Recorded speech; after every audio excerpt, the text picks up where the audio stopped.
You there, adventurer? Yes, you. Do you desire knowledge of immense worlds and arcane power?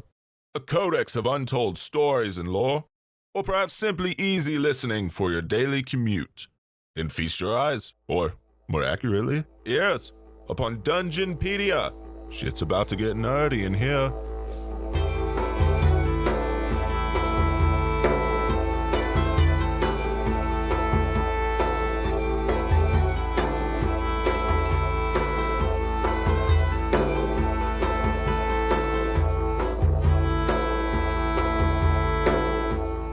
Everyone, and welcome to Dungeonpedia, an exploration into the lore of Dungeons & Dragons. We're your hosts, Lou and Markel. Taylor Peasley. And I'm Travis Peasley. And this is where I fucked up and didn't realize that I was muted the whole time. What's up? Oops. I'm going to fix this in post. Mm-hmm. I messed it up. What'd you do? I forgot to unmute my mic. Oh, no. My Taylor Peasley did not come through, so I will have to re-record that. But that's okay. Womp womp. Don't worry, guys. Taylor is here. I am Taylor is here. So Taylor is indeed here. I asked, can we talk about the weather? So, just making small talk, I guess. And the weather was really crazy for like 1 hour a couple days ago. But the 1 hour was so much. It was so crazy. Hades is going nuts because of the weather. You know what though? Didn't stop the 4th of July people for very long. Yeah, no. There were people at the church by our house still shooting off fireworks. Yep, it was. They were shooting off fireworks across the street. Well, not during the storm. Yeah, they stopped.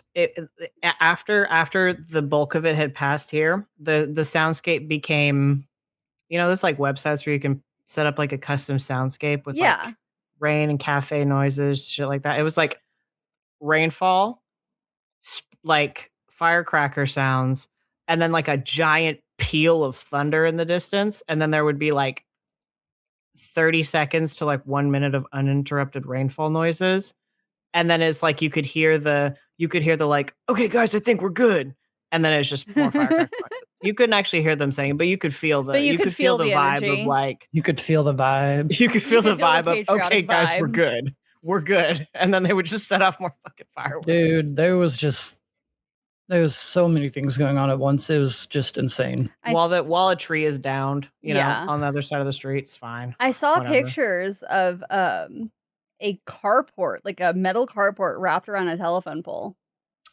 I believe it. Shout out. Yes. Shout out Oklahoma General Electric or whatever it is, OG&E, for the construction of that telephone pole. Yeah, because but none of the power poles that were down around my house for like a solid day. This is what you tune in for on this podcast is conversations about the electrical grid, about the electrical the relationship between different electrical companies. Well, I imagine that the people tune in for many things.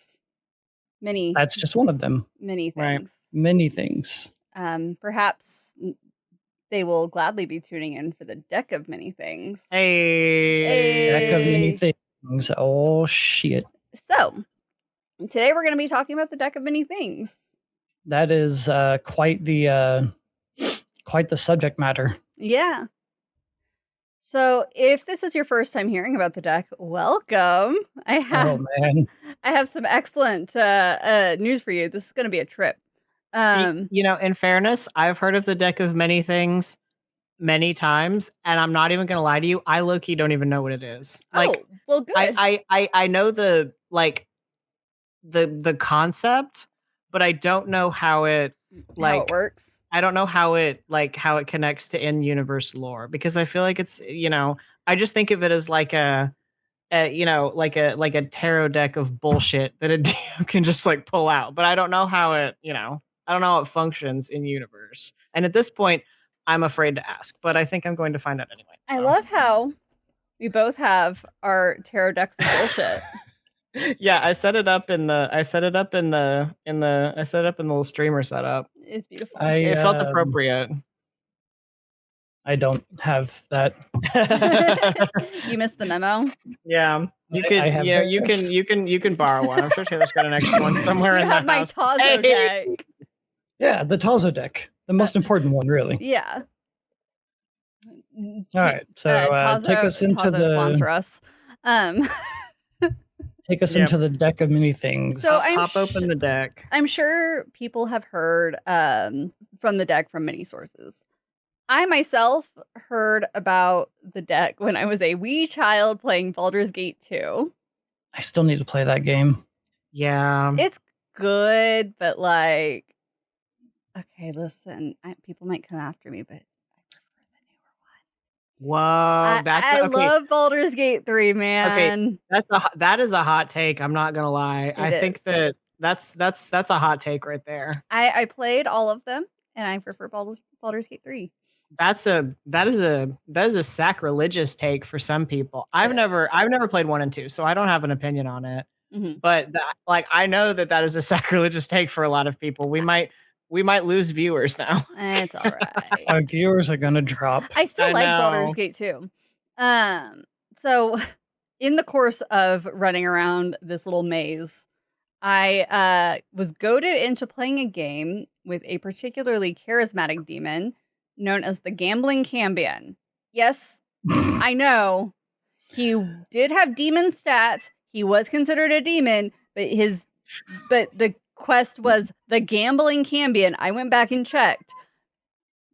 I love how this is the zone. Like, this is the kind of space where like you say demon and then Cambion, and like you could see both Travis and I have like a brain cell activation where we're like, huh. It's like, wait a minute. Wait a minute. And then you go on to address it. Yeah. So I was goaded into. He was very charismatic. Okay, he totally manipulated me into playing this game with him, and not because I was a child and I didn't know better. I was gonna say, why do I feel like you were just like, okay? Yeah, I immediately drew the plague card. Oh, good. And was afflicted with a curse on my constitution. Good. Damn. He drew construct, and we were immediately attacked by an adamantine golem. Oh, good. The demon won the round. Yeah. Somehow. I mean, you got cursed by Constitution. They drew a construct. This sounds like wild magic. I mean, what's the severity between those two that would cause one to win over the other? More on that very briefly later. Oh, okay. Very, very briefly. But I remember the game being rigged, and went back and looked, and it was not. I just was a sore loser. You just were a child. Yes. Like I said, a sore loser. Hey, fair. So now you've heard about the deck, or you already have, but what is the deck? What is it? The Deck of Many Things is a legendary magical item, or perhaps an artifact that has appeared throughout every single edition, multiple settings, and including specific adventures in D&D. Huh. Okay. I've heard it described as game-breaking, game-ending, game derailing. Good. I mean, yes, all of those things could easily be true. It's just there. It's just okay. I'm sure if this is explained, I'm sure you're probably literally about to explain it. So I will hold my questions. I'm of the opinion that if a DM puts it into the game, they have to sort of know what they're in for. It could completely derail. Yeah, I mean, if you're going to throw it into your game, and just keep it as it is, then yes, you should be more than aware that what you are doing is 80% going to land on derailed campaign.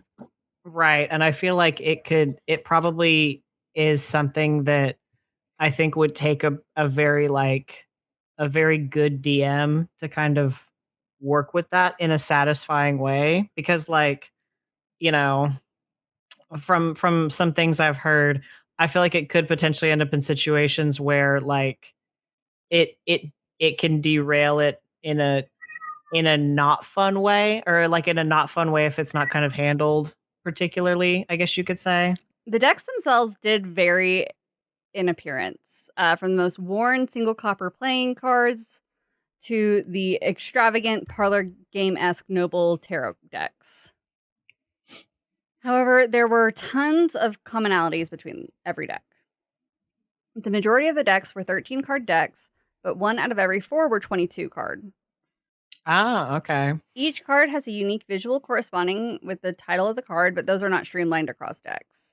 So every stage would have a visual representing the stage, but not every stage visual resembled each other. Look the same. Okay, I see. Yeah, so like tarot decks.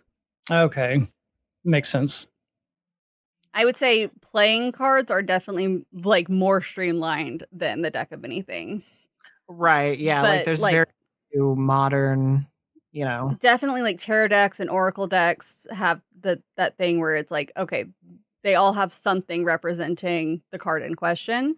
It's not always, you know, like not necessarily, you know, and despite some picky people's preferences, I'm pointing at myself, you know, not every like strength card, for example, portrays a woman wrestling a beast, and not every full card has a little dog in it following a person with like a rucksack, you know. Yeah. Right. But there's some manner of a visual medium that communicates it hopefully well. Hopefully it makes sense. The cards are, of course, used in a variety of ways. They're used in divination as actual playing cards, and the most common method that a DM might throw at you is simply to draw a card, or many, and withstand the effects. The 5th edition DM's Guide actually provides a pretty fun visual and description for how the deck is used. Before you draw a card, you must declare how many cards you intend to draw and then draw randomly. Any cards drawn in excess of this number have no effect. Otherwise, as soon as you draw a card from the deck, its magic takes effect.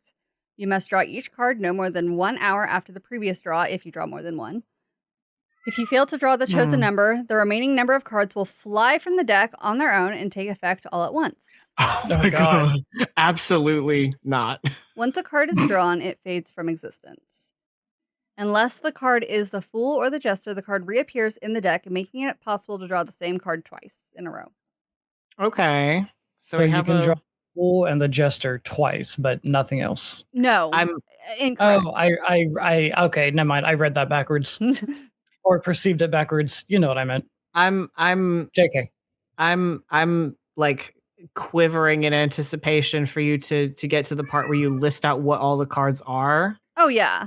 And now I'm like, I know 2 of them, 3 of them actually. You've mentioned 3 of them explicitly by name, and I'm just sitting here like, yeah, I'm very excited. Well, we're about to get there. I'm actually going to do things a little differently from how I usually do them when I present information. I'm going to describe the current deck, and then I'm going to sort of show how we got there.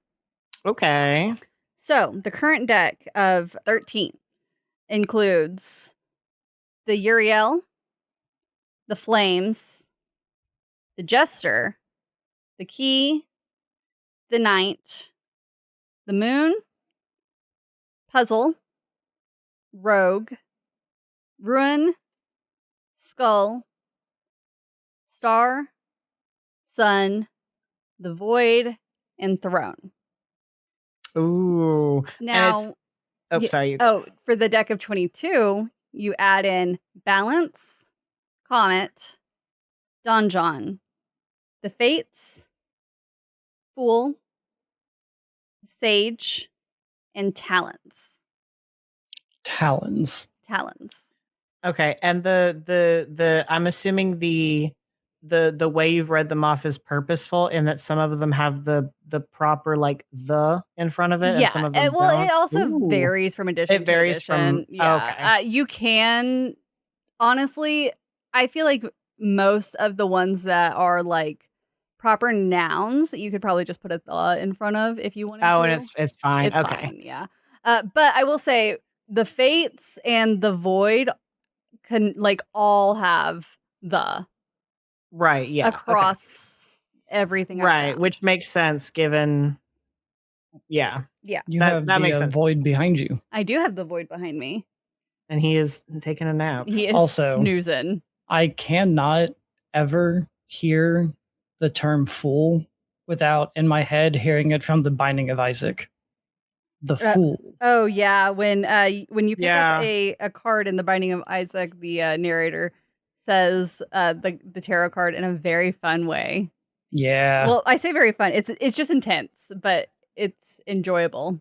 Puzzle and Sage might sound different to old heads. So Sage used to be known as the Vizier card, but I think in part because of the fact that a lot of people don't know what a Vizier is anymore. When I hear the word Vizier, I literally just think of Jafar from Aladdin. Yeah. And that specific part where the Sultan like introduces him and says like, "This is the royal Vizier Jafar. He's delighted to," and it just cuts to him with the most like hateful expression on his face. Yeah. Goes, oh my god! Yeah, that's all I think. When I hear the word Vizier, that's what I immediately think of is that particular scene in Aladdin. May not even be the most accurate representation of like a neutral representation of the word Vizier, but that is what I think of. I feel like it's pretty accurate. And then, he is a Vizier, so you know. The puzzle card is a renamed version of the Idiot card. That's really funny that previous versions of the deck had the Jester, the Fool, and the Idiot. Okay, so there are reasons why Idiot was replaced with Puzzle. Because some people, you look at them and they're so stupid that it is a puzzle as to how they're still functioning. I'm sorry. So no, you're fine. I'm sorry. You're totally fine. I just think it's funny. It is. So I think that there are the stated reasons and what I believe are the unstated reasons. The stated reason is for the Book of Many Things, Idiot card was renamed Puzzle to inspire the puzzles, riddles, and traps found in chapter 4 of the book, which it does describe like it. We'll get to the Book of Many Things. Is a whole thing, but I think the unstated reasons is because Idiot is it's kind of. Yeah, it's fallen out of favor, and I know that it is offensive in some countries. So I want you to know that anytime I read Idiot, it is not from my own vocabulary, per se. And it is, as much as it is, like, funny, like, conceptually, it is funny to, like, imagine your character pulling, like, the Idiot card and being like, what? Yeah. Like, it is a little, I feel like it kind of is a little less, like, not less serious necessarily than, like, the tone of cards, like, you know, the Void or whatever, but it just feels kind of, I don't know. I will say, I do appreciate it conceptually that they did rename Idiot just because of the fact that it did always bother me that there was Fool and Idiot in the same deck. Even though conceptually it is kind of funny. Yes. Like, yeah, I mean, it is kind of funny. Which, like, yeah, you know, also, like, you know, those words, in addition to the word jester, even though, like, a lot of them kind of include, like, they're, you know, the connotations can be similar in that it's like a person that it acts a certain type of way. You know, the connotations are still different. But, yes. You know, it is also like, you could say it's kind of redundant to have a Fool card and an Idiot card. So this is going to be a big bulk of information. I'm going to read off the current effects for the cards. Yes. What happens when you pull a card? That is completely up to the DM. But there is a current and ever-evolving canon. So, if you were to pull the Balance card, your mind suffers a wrenching alteration, causing your alignment to change. If you are true, neutral, or unaligned, this card has no effect on you. So, nice. Your alignment changes. Comment. If you single-handedly defeat the next hostile monster or group of monsters you encounter, you level up. Otherwise, this card has no effect. Okay. Donjon. This one is a favorite for some people, I'm sure. Mm-hmm. You disappear and become entombed in a state of suspended animation in an extra-dimensional sphere. Everything you were wearing or carrying stays behind in the space you occupied when you disappeared. Oh. You remain imprisoned until you are found and removed from the sphere. You cannot be located by a divination spell, or you cannot be located by any divination magic, but a wish spell can reveal the location of your prison. You draw no more cards because you are in prison. Grog. Oh, no. If I recall correctly, wasn't Grog's physical body present? Oh, yes. It was just his mind. We'll get to that. Well, okay. Also, like, say that was the first card you drew, and you said you were going to draw, like, however many, the other cards don't get drawn. They don't get drawn, which means that then the rest of the deck explodes all over your party after 1 hour. No, right? it cancels out your other cards. Oh, okay. Okay, well, there's that at least. That particular effect, they are at the very least nice enough to be like, look, okay, this happens to you. That's what I immediately like. Don't get me wrong. Being like suspended in a state of, in a state of suspended animation far away from, your party, whatever, that's like bad. But then I was also like, okay, well, your friends aren't going to be able to find you because they're going to be dead. So okay, at least the important part to remember is the deck definitely only the original person drawing, the drawer, things apply to. So like obviously if enemies come by, everyone for the most part can fight. But when it comes to like, oh, I said I was going to draw 3 more cards and then I was slain, the deck doesn't then make your party draw the It doesn't, more. yeah, okay. Continuing on. Uriel. The card's Medusa-like visage curses you. You take a -2 penalty on saving throws while cursed in this way. Only a god of magic or the fates card can end this curse. Okay. Damn. Yeah. The fates. Reality's fabric unravels and spins anew, allowing you to avoid or erase one event as if it never happened. Ooh. Use the card's magic as soon as you draw the card or at any other time before you die. That's crazy. That's Damn. crazy. Flames. A powerful devil becomes your enemy. The devil seeks your ruin and plagues your life, savoring your suffering before it attempts to slay you. Lasts until either you or the devil dies. Okay. Okay. Fool. You lose 10,000 experience points, discard this card, and draw from the deck again, counting both draws as one of your declared draws. Do not pass go. Do not collect 200 gold pieces. If losing that much experience points would cause you to lose a level, you instead lose an amount that leaves you with just enough experience points to keep your level. Okay, so that's, I mean, that 1 XP. Yeah. Yeah. That kind of, yeah. Like, that kind of sucks, but it's also like, at least it doesn't like actively level you down. Not this time. Things were a little bit harsher in the past. See, and then you combo that with like the principles from like Vampire's Energy Drain, which we talked about in the last episode, and a plug. And then if you like reach level 0, you just die. Yeah. Gem. 25 pieces of jewelry worth 2,000 gold pieces each, or 50 gems worth 1,000 gold pieces each appear at your feet. Nice. Jester. You gain 10,000 experience points, or you can draw 2 additional cards beyond your declared draws. You can pick for key. A rare or rarer magic weapon, which you are proficient in, appears in your hands. The DM chooses the weapon. Knight. You gain the service of a 4th level fighter who appears in a space you choose within 30 feet of you. The fighter is the same race as you and serves you loyally until death, believing the fates have drawn him or her to you. You control this character. Okay, well, when you were reciting all the names, I was wondering if it was like KN Knight. Or just like my bad. Knight. No. I wanted to see if the nature of the effect would reveal that to me, and it did. Also, that feels kind of weird. Like, is this just a person? It is in fact just a person. Like, but like this isn't a person. Like, this is like a real person. This is a real person. That's crazy. Yeah. Is there like a factory where they like make these people? They make these for the night card, you know? Actually, I mean, not quite, but if it's a construct, it's not. But that's unless you're a construct, right? That's crazy to me because like. I mean, I don't know. Like, I'm thinking about it too hard. You are, but believe it or not, there is an answer. Oh, good. Oh, good. Oh, good. Moon. You are granted the ability to cast the wish spell 1d3 times. Okay. Yeah. I like that. So you definitely want to draw Moon. Yeah, I like that it's D3 because like it reminds me of like genies. You know, genies give you like 3 wishes. Yeah. Yeah. Puzzle. Permanently reduce your intelligence by 1d4 plus 1 to a minimum score of 1. Oh, good. You can then choose to draw 1 additional card. And if you just lost intelligence, you're probably going to draw 1 additional card. Yeah. Rogue. A non-player character of the DM's choice becomes hostile towards you.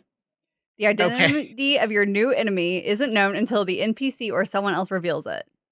Nothing less than a wish spell or divine intervention can end the NPC's hostility towards you. Yeah.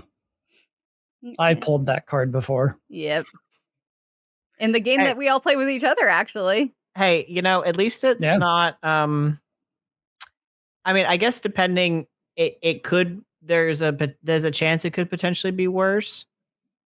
Oh, there's worse. Specifically a devil. But, like at least it might just be like some guy. Yeah, it's very funny to imagine it's just like Joe from accounting. This is definitely worse for roleplay reasons, though.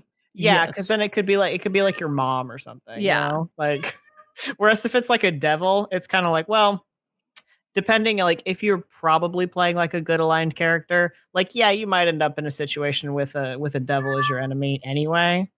But ruin still. All forms of wealth that you carry or own, other than magic items, are lost to you. Oh, good. Portable property vanishes. Businesses, buildings, and land you own are lost in a way that alters reality the least. Any documentation you should own that proves you should own something is lost with this. Interesting. Yeah. So you just lose everything. Except your magical items. Other than your magic items. Yeah. Because, it'd be, It'd be rude.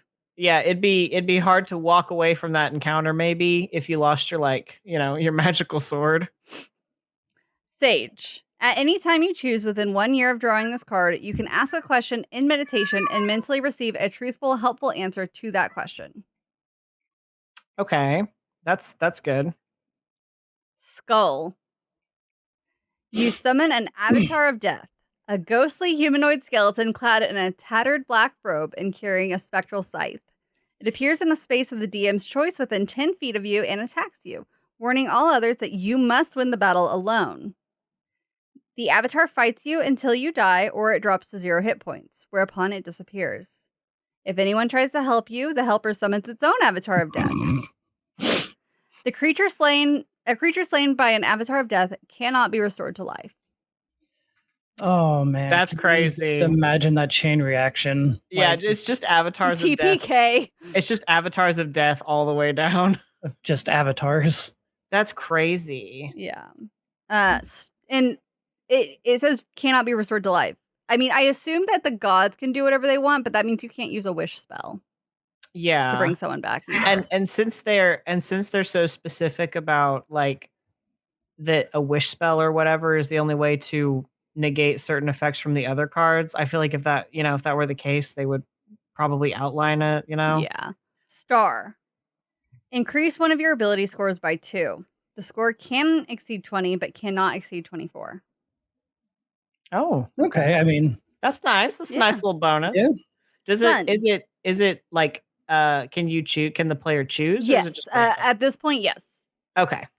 In previous editions, you could not. Sun.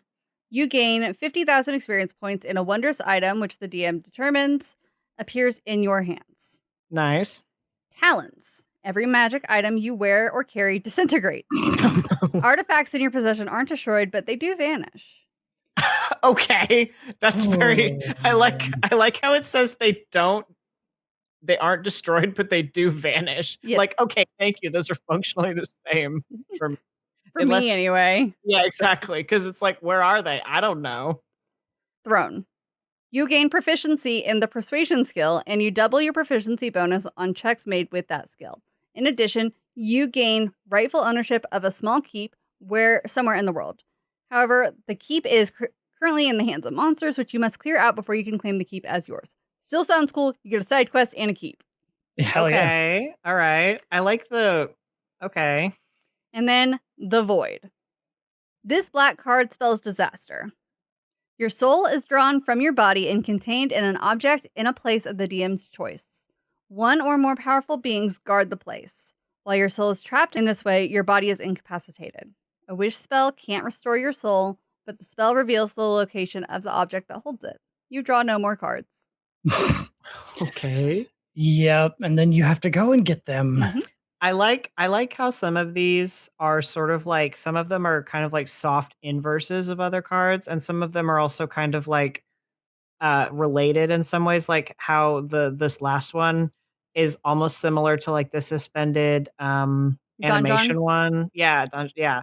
Except it's your soul being held in like a phylactery as opposed to your whole body. Your and then whole you know ass body. you also have like the one that destroys all of your possessions except magical items, and then one that destroys your magical item. Which imagine drawing those back to back. That would be really funny. Like Yeah. you're like, well, at least I still have my magic sword, and then you draw the which one was you draw the talents card, and then your sword also disappears. Yeah. Okay, so these are the current effects, but there have been many iterations, many iterations. I will not cover every single iteration. I will just cover the broad strokes. So, the deck first appeared in 1975's Greyhawk supplement for Advanced Dungeons and Dragons. Yay, Greyhawk. Yeah. It goes way back. It was part of a list of magical items that adventurers could find or loot throughout their adventure in Greyhawk. This device is a pack of 18 parchment cards for each of 4 kinds and 2 jokers. Each of the 4 in each kind is different. One half brings beneficial things, the other half cause hurtful things. The person possessing such a deck may select cards from it 4 times or more if jokers are drawn, and whatever is revealed by the card takes place. After each draw, the card is returned to the pack and is shuffled again before another draw is made. All 4 draws need not be made, but the moment the possessor of the deck states that he has no intention of ever drawing further cards, or after the maximum number of draws in any event, it disappears. Note, the referee may make up his own deck using the guidelines above. The referee. The referee. The referee, back when the DM was the referee. But I want to note, from jump, it has stated that this is meant to be fully customized by your DM.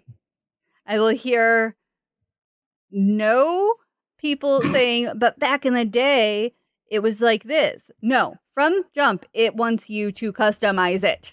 Yeah, if you so choose. Yeah, I think it's more in the spirit of like you can take this and use it just as is, or also like potentially like not guidelines exactly, but like, you know, here's ideas for stuff that, you know, like would fit kind of the vibe of the card, you know. So I will read from the table I have for the original deck of many things. You will notice that a lot of things are very different right off the bat, but a lot are actually surprisingly.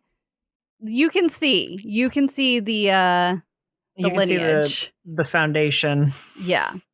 So, the Ace of Hearts, you immediately gain 50,000 experience.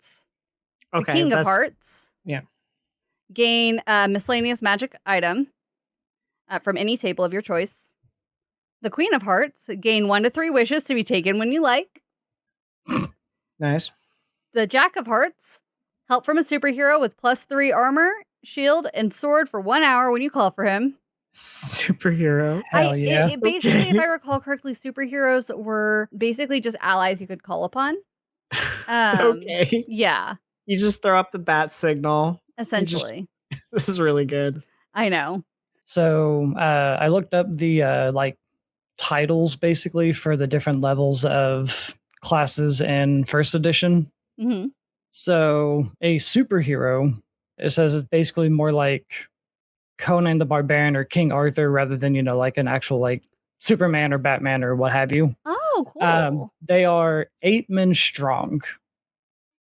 In the original D&D rules, a 4th level fighting man becomes a hero with all the benefits in like a large battle. So then likewise, like an 8th level fighting man becomes a superhero with the ability to kill up to 8 level 0 men in a single round of combat. Jesus. First edition's wild, y'all. Is that like 1 hour, is that meant to be 1 hour, 1 time, you think? Or is it like... I'm not sure. Yeah. I mean, I literally wrote down exactly what the book said. Yeah, no, it's first edition. Yeah, I wouldn't be surprised if it's not exactly clear. Hey, yeah. I guess even if it is just 1 time though, like you you just got to figure out like this is the one time we really need him. Yeah. Ace of Diamonds. Immediately gain map to richest treasure on any dungeon level. Okay. King of Diamonds. Gain 5 to 30 pieces of jewelry immediately. Queen of Diamonds. Gain scroll of 7 spells, no first level spells. Nice. Oh, Jack of Diamonds. Add 1 point to any ability score you wish. For example, strength, intelligence, wisdom. I don't know why it listed them out, but it did. In case you've gotten this far, you don't know what an ability score is. Yeah, exactly. Ace of Spades. Lose 1 experience level immediately. Okay, good. So they're, like I said, it used to be harsher. It used to let you level down, like, fully. King of Spades. Lord with +4 armor, shield, and sword attacks you. Okay, good. Oh. Queen of Spades. Immediate death, no saving throw. Okay. Yeah. Not even like we summon a monster to attack. You just die. Nope. It's like you just have a heart attack. Okay. Someone got the death note and wrote your name in it. Yeah. Jack of Spades. Monster from 5th level underworld monster table attacks by surprise. See, at least you can survive that. Yeah. Okay. Ace of Clubs. Dies immediately. Change alignment immediately. Okay, good. King of Clubs. Lose your most prized magic item immediately. Queen of Clubs. Turn to stone, no saving throw. Okay. Dude, the Queen of Clubs is a bitch. And but 2 of the queen effects are like real bad. You do not want to piss off the queens. Right. No. Jack of Clubs. Lose 1 point from your prime requisite, which your prime requisite is your class's most important ability score. That's okay. Okay. Prime. I see. I'm laughing like it's like. I love it. I love it. Yeah, it is very useful. But referee prime requisite. I love it. Joker.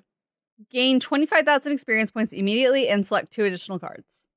I like the repeated use of the word immediately, where it kind of doesn't exactly because doesn't exactly need to be there, because it's obvious that some of these would be effects that would like there's no reason that they wouldn't be immediate.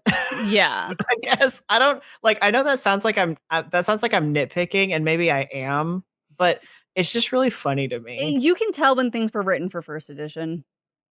Like, you know, like it would be fundamentally different to like gain 5 to 30 pieces of jewelry immediately versus gain 5 to 30 pieces of jewelry in 5 minutes. I don't know. Like, I know it sounds like I'm being nitpicky, but I think it's hilarious and also really charming. Yeah. The original deck does not have the same iconography or symbols as other iterations. However, it does establish the framework for the effects of the cards. I mean, you can see the lineage. Yeah, like some of those are just straight up the same thing. Yeah. Or a first edition variant of the same thing. Right, yeah, exactly. And later editions, there are actually tables to convert regular playing cards into the iconic deck of many things faces. So in the Advanced Dungeons & Dragons Dungeon Master's Guide, released in 1979, we actually do see the deck begin to take a more familiar shape. It's still a magical treasure to be found by adventurers, but now the deck is described with more flowery language. They could even be made out of engraved ivory. It describes glyphs, sigils, and magical characters being inscribed to the surface. As soon as one of these sheets is drawn forth from the pack, its magic is bestowed upon the person who drew it, for better or worse. The character gaining a deck of many things may announce that only one will be drawn from the pack, or he or she may opt to draw forth 2, 3, or even 4, but the number must be announced prior to the first plaque withdrawn. The deck now contains 13 or 22 cards. 75% are 13, 25% are 22. Okay. And I can't imagine drawing 4 cards from the deck.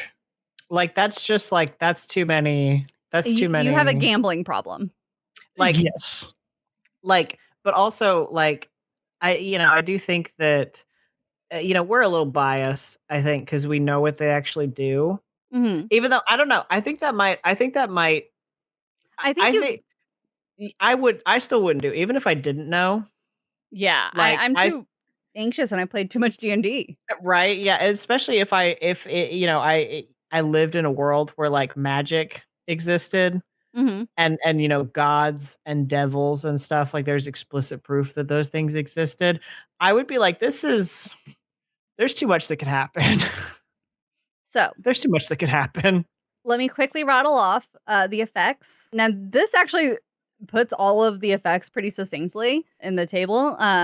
It also has the conversion for what the playing card equivalent would be, because from jump, it wants you to have a physical deck for players to take from. Okay, that's fun. I like that. Yeah. Obviously, there's not a deck of many things at this point because it's 1979 that you can just go and like pick purchase.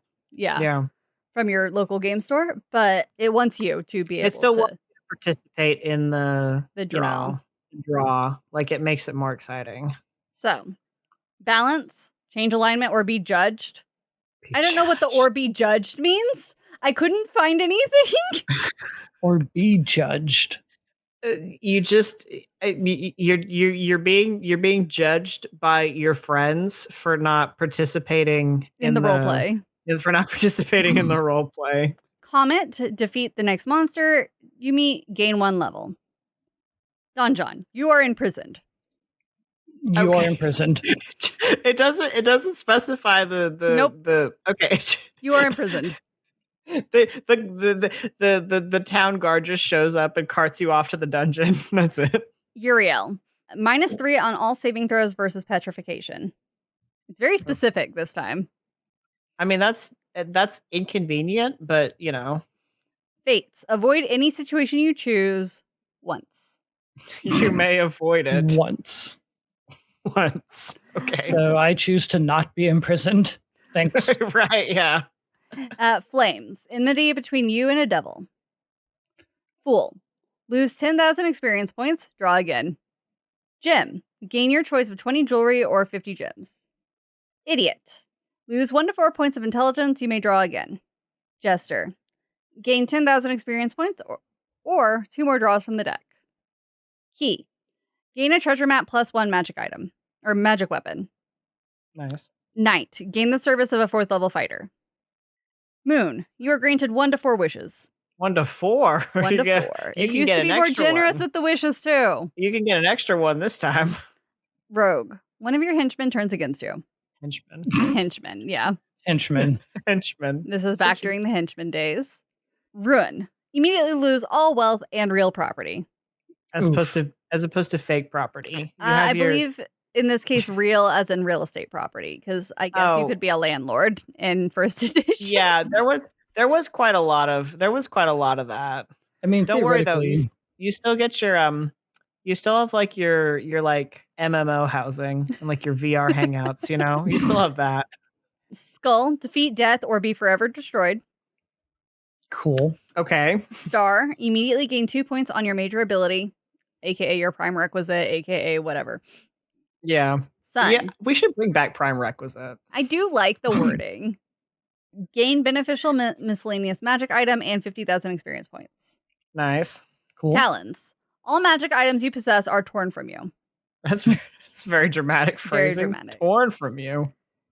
Throne. Gain charisma of 18 and a small keep. Oh, this one's even more powerful because it boosts your entire charisma score instead of like just your persuasion. Mm-hmm. Like that's pretty good. Vizier, know the answer to your next dilemma. And the Void. Right. Body functions, but soul is trapped elsewhere. Just elsewhere. Why is it so vague? I like it's first edition. Yeah, and I do think it. It is very like. I think it worked. Like as much as I love the very like some seemingly overly descriptive in some cases, like I do think it works in service of making it like. Like because it's so customizable and like there's so much of an emphasis on it being customizable. Like that makes sense. Yeah, to me. Also, like just elsewhere. Where's he? Whatever. Don't worry about it. He's somewhere. Don't worry about it. The Void and Don John are cementing them in place as once you draw these, no more draws. Right. Yeah. Because you're indisposed. You're imprisoned, or your soul is elsewhere. So can't do much if your soul is trapped somewhere else. Right, yeah. September of 1983, TSR decided that they wanted to throw all of the Satanic Panic parents into a frenzy while simultaneously making a little podcaster in 2026 very happy. Is that podcaster you? It is. It's probably also about to be me. In Dragon Magazine number 77, Michael J. Lowry wrote an amazing little article titled The Tarot of Many Things. Oh my god. Oh, yes. The article treats readers to a little fun history on both the deck of many things and tarot cards. It also guides a potential DM through the act of making a tarot deck of many things. Oh, hell yeah. Oh, good. Yes. Oh, I'm going to need to look at this later. It's very good. I actually do good. recommend it. I bet this made so many parents lose their minds. I can just imagine being like a teenage Dungeons and Dragons player in 1983 and your mom finds this. Oh my god. Oh dear. So the article posits that such an item would be unique in that universe and incredibly powerful. It describes the different ways the deck would look, as well as the actual compulsion, which would require a saving throw to resist the urge to draw from it. Okay, well that probably explains why people would draw from this. Yeah. You know. The cards work similarly to previous decks. Effects instantaneous and for all intents and purposes irreversible. However, in traditional tarot fashion, the cards have different effects depending on whether they are drawn upright or reverse. Oh, good. Oh, God. Okay, so I wanted to pick my favorite tarot card, which is the Star, for my example, but the effects were not dramatically different enough. So, unfortunately, we'll go with another one of my favorites, the High Priestess. Oh, well, see, that it works because that's my favorite tarot card. Perfect. So. Upright, she signifies serene knowledge, sagacity. Sagacity. I always want to pronounce it sagacity. That's how I was about to pronounce it. So. Sagacity. Sagacity, intuition, foresight, inspiration, the power of the inner mind to heal, create, enlighten, and inform. If drawn upright, the drawer gains 1 point of wisdom, 2 points if a cleric or druid. All right. Reversed, she signifies superficiality, conceit, shallowness, a lack of depth or perception, or of understanding, an acceptance of external and superficial knowledge of trivialities. Drawer loses 1 point of wisdom, 2 points if a cleric or druid. Okay, that makes sense. So the article goes on to list possible effects for every single tarot card, upright, reverse, and upright. Not just the major arcana, but all of the minor as well. Like, ooh, he went all out. He went for the big boy. Yeah.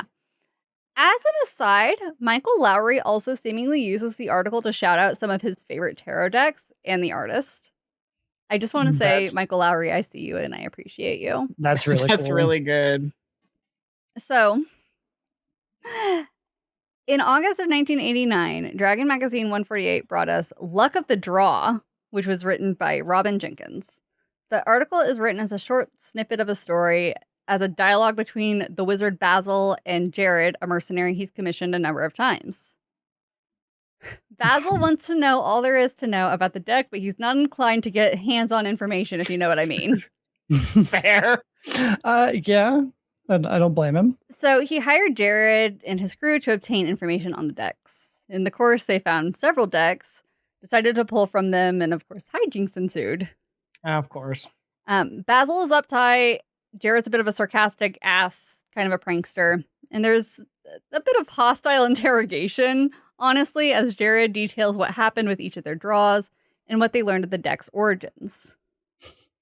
One of Jared's party members, Vanel, drew Donjon and was imprisoned on Hades, where he spoke to a similarly imprisoned sage, who told him that the deck's powers come from the plane of concordant opposition. I had to consult my planes notes, and that is the old name for the Outlands. Oh. You just pull this card and you're just like whisked away. And then there's like other people there. Like it's like you're in prison and they're like, hey, what are you in for? What are you in for? I know what you drew, but how many cards did you get before that? Right? Incredible. So the deck is powered by the absolute neutrality of the Outlands. If I recall correctly, it's like a negative energy sort of field in the Outlands. I would have to go back and like really peruse the notes. Yeah, it's just the, it's the alignment vibe. It's the unaligned. The je ne sais quoi of the true neutral alignment. Yeah. Or, the neutrality of it all. Yeah. The plane also functions as storage for the items gained and lost through the deck, which is utilized by the gods of luck. Okay. Oh, so that's where they go. So someone just loses a magical item and a portal just opens in the sky and a sword just like plunks down into the pile. Yep. That's really good. Essentially, as they discuss, they come to theorize that the decks were created by gods of luck, fortune, and gambling, and distributed by other gods and otherworldly creatures like leprechauns, pixies, imps, etc. Cambions, evidently. Gambling cambions. That's different. We'll get to that. Oh, what? Okay. The article also establishes some more mechanics information. The cards appear blank until use is intended. So you can't look at the cards without intending to draw one. But so you can't just admire the art, which really that sucks. You can't just appreciate the art. It establishes an additional deck type, which is just a 13 card set with weaker rewards and punishment. So it's the newbie deck, basically. Yeah, that's your starter deck when you're not sure if you want to just like risk your life. Yeah. The magazine also includes cardstock printed visuals of the deck illustrated by George Barr. This is the very first visual depiction of the cards.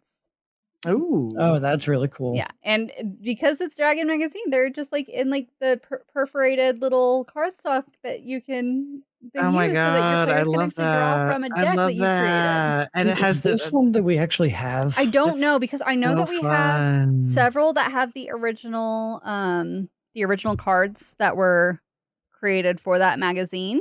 Yeah. I don't know. We'll have to go through and see. We will. If we have what Dragon Magazine number 77. Yeah. That's so fun. Oh no, this one is 148. Oh, 148. Oh, yeah. Okay. It is very fun. The very next month, Dungeon Magazine number 19 released a whole adventure for Advanced Dungeons and Dragons with the deck. This is not the first adventure featuring the cards. That was the Throne of Bloodstone in 1988, but this is the first one where it's more than just loot. House of Cards features adventurers attempting to restore order in the town of Westgate. The God Mask is causing some chaos and an attempted takeover of the town. They end up in a section of a tomb called the House of Cards. I won't detail the adventure too much, but many of the doors in the House of Cards are sealed with a modified card from the deck of many things. Oh, so you have to... In order to get through, they will have to pull the card from the door, effectively pulling the card from a deck of one. Oh my god. The cards each activate individually now, so pulling the Donjon or the Void won't make the other cards vanish. So that won't get rid of the effects of the cards on the house. So, but then you also have to, plan around, okay, well, somebody's going to disappear when they pull the Donjon. Yeah. You just like walk up to a door and it has a skull on it and you're just like, no. I don't think I will. Yeah, you're like, you just look back at the rest of the party and it's like, Mask can have Westgate. You're like, well, someone's got to do it. And don't everybody raise your hands all at once, Yeah. The cards only behave normally once all 22 are back in the deck, which negates the wish spell placed on the House of Cards. Quote unquote normally. Yeah. Yeah. 3.5 brings back the deck in its Dungeon Master's Guide, released in 2003. It does present a representative tarot and playing card for each of the cards. However, there are no changes visually and very few mechanically. Uriel now induces a -1 penalty on all saving throws. Dang, not just petrification specifically. Not just petrification just specifically. all of them. Flames now result in enmity between you and an outsider, so not specifically a devil. Key now gives you a major magic weapon. Rogue, now one of your friends turns against you, since henchmen are less of a thing. Oh. That's crazy. Skull, you now have to defeat a Dread Wraith or be forever destroyed. I was too busy thinking about the potential horrible roleplay ramifications of like 2 members of the party being like mortal enemies. Oh, yeah. Because I'm assuming by friends it means like other players, right? Well, maybe. DM's interpretation. Yeah, I guess. Star, you can now pick the ability score to gain +2. So good. You no longer get the intelligence dump on your like barbarian or whatever. It wouldn't be on your barbarian because your prime whatever would be. Oh yeah, I guess it was always just your prime requisite. Yeah, I do think it would be funnier. But now you can pick if you want to have a super smart barbarian. Yeah. Sun, you now gain a beneficial medium wondrous item. Throne now gains a +6 bonus on diplomacy checks plus a small keep. Oh, good. You could still be plus a small keep. You could still own property. Yeah. That's what that's how you have to get the housing market so bad. Like that's what we got to do. We got to do. So, 4th edition. Oh boy. Okay, everybody sit down. We're already sitting down, but sit down. I'm gonna walk away. No, don't. There are. Oh, look, just listen. I'm listening. There are some things about this that I don't like, but there are some things that I do like. It's a whole thing. I will say mechanically, I don't like much about it. But you know what? I do have a prediction. The art's probably pretty good, right? There wasn't a ton of art. What? Okay. Oh wait, I feel like a lot of the... wait. Okay, but the art for the cards is good. That's what I meant. That's what I meant. Yeah. Oh, because a lot of the art in 4th edition is really good. Yeah, the art in 4th edition is either the best you've ever seen or the most horrifying thing you never want to look at again. Or it's like the best thing you've ever seen for like the lamest concept or like the lamest, reimagining of a former concept, but the art like kills. Yeah. 4th edition had my least favorite depiction of a Hollyphant. I'll say that. It was, yeah.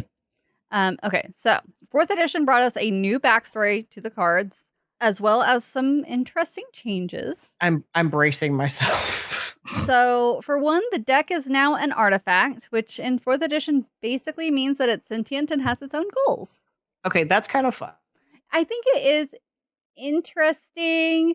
I think it's interesting for artifacts to be sentient and have their own goals. It's just like, I don't know, because of how much it's done in 4th edition, it does get to be rather annoying. Okay, yeah, that's fair. Yeah. I'll give you that. I think that if it were done more sparingly, it could be more fun and feel more important. Yeah. Which I guess is kind of up to the DM to kind of monitor that, but I'm still gonna blame 4th edition. I mean, yeah. Right. Like, I do think there's a line where like just because the nature of it means that you can homebrew something or that you can change the rules for something doesn't mean that like the baseline is just like not worth commenting on. You know what I mean? Because like, at that point it's kind of like, well, you could hypothetically just make your own completely original tabletop game and homebrew everything about it. And then, we wouldn't be having this conversation, Right. So Dungeon Magazine number 177 in April of 2010 has an article creatively titled The Deck of Many Things by Rodney Thompson with illustrations by William O'Connor. The article suggests a potential new origin story as a gift from an ancient and powerful archfey to an emperor of some forgotten empire. Okay. The emperor was the superstitious sort, and the Fae predicted that the emperor would not be able to resist pulling from the deck. The deck is then credited with the destruction of that empire. I mentioned that the deck is sentient now. Yeah. So artifacts in 4th edition have goals. The deck's goals include sow chaos and discord throughout the world, be present at events of great importance and add a chaotic element to the proceedings of those events to alter the fortunes of all involved. Cool. And topple powerful leaders, good or evil, cause far-spanning organizations to crumble. Okay. All right. All right. Like, I mean, you know, I do think it's like conceptually, I think it's interesting that it is sentient, but you know, I think I don't know. Maybe I'm just so You're cynical to 4th edition. I'm so cynical to 4th edition. Like, you know, okay, like there are parts of it that are done well. I will preempt that, which we'll get to. The deck is described as an agent of chaos wanting to be used and tempting its owner. The deck does not communicate directly, but subtly shows whether or not it's pleased, pushing the owner to take risky actions. The owner might even see visions of multiple possible outcomes. And because it's 4th edition, the deck now has a stat block. Because everything has a stat block. Okay. So pretty much all decks are 22 cards now in 4th edition. The deck will appear when the world has grown too calm or when someone has grown too powerful and it sows chaos. The Deck of Many Things is a +5 magic tome implement with the following properties and powers. What does that mean? Like, I know what that means, but like it's a +5. Like, congratulations, you can like hit ghosts with this. I don't know. Sorry. It does +5 to attack rolls and damage rolls. Yeah. So that's why. So this is why people say 4th edition numbers get insane. Like, don't get me wrong, 3rd edition numbers can get insane, but that is with regular level scaling and feats. 4th edition numbers get crazy because of the fact that you can add in artifacts that just add +5 to your attack. I roll to attack with the Deck of Many Things, and you just fucking. Yeah, no, just holding on to it will enhance your attack.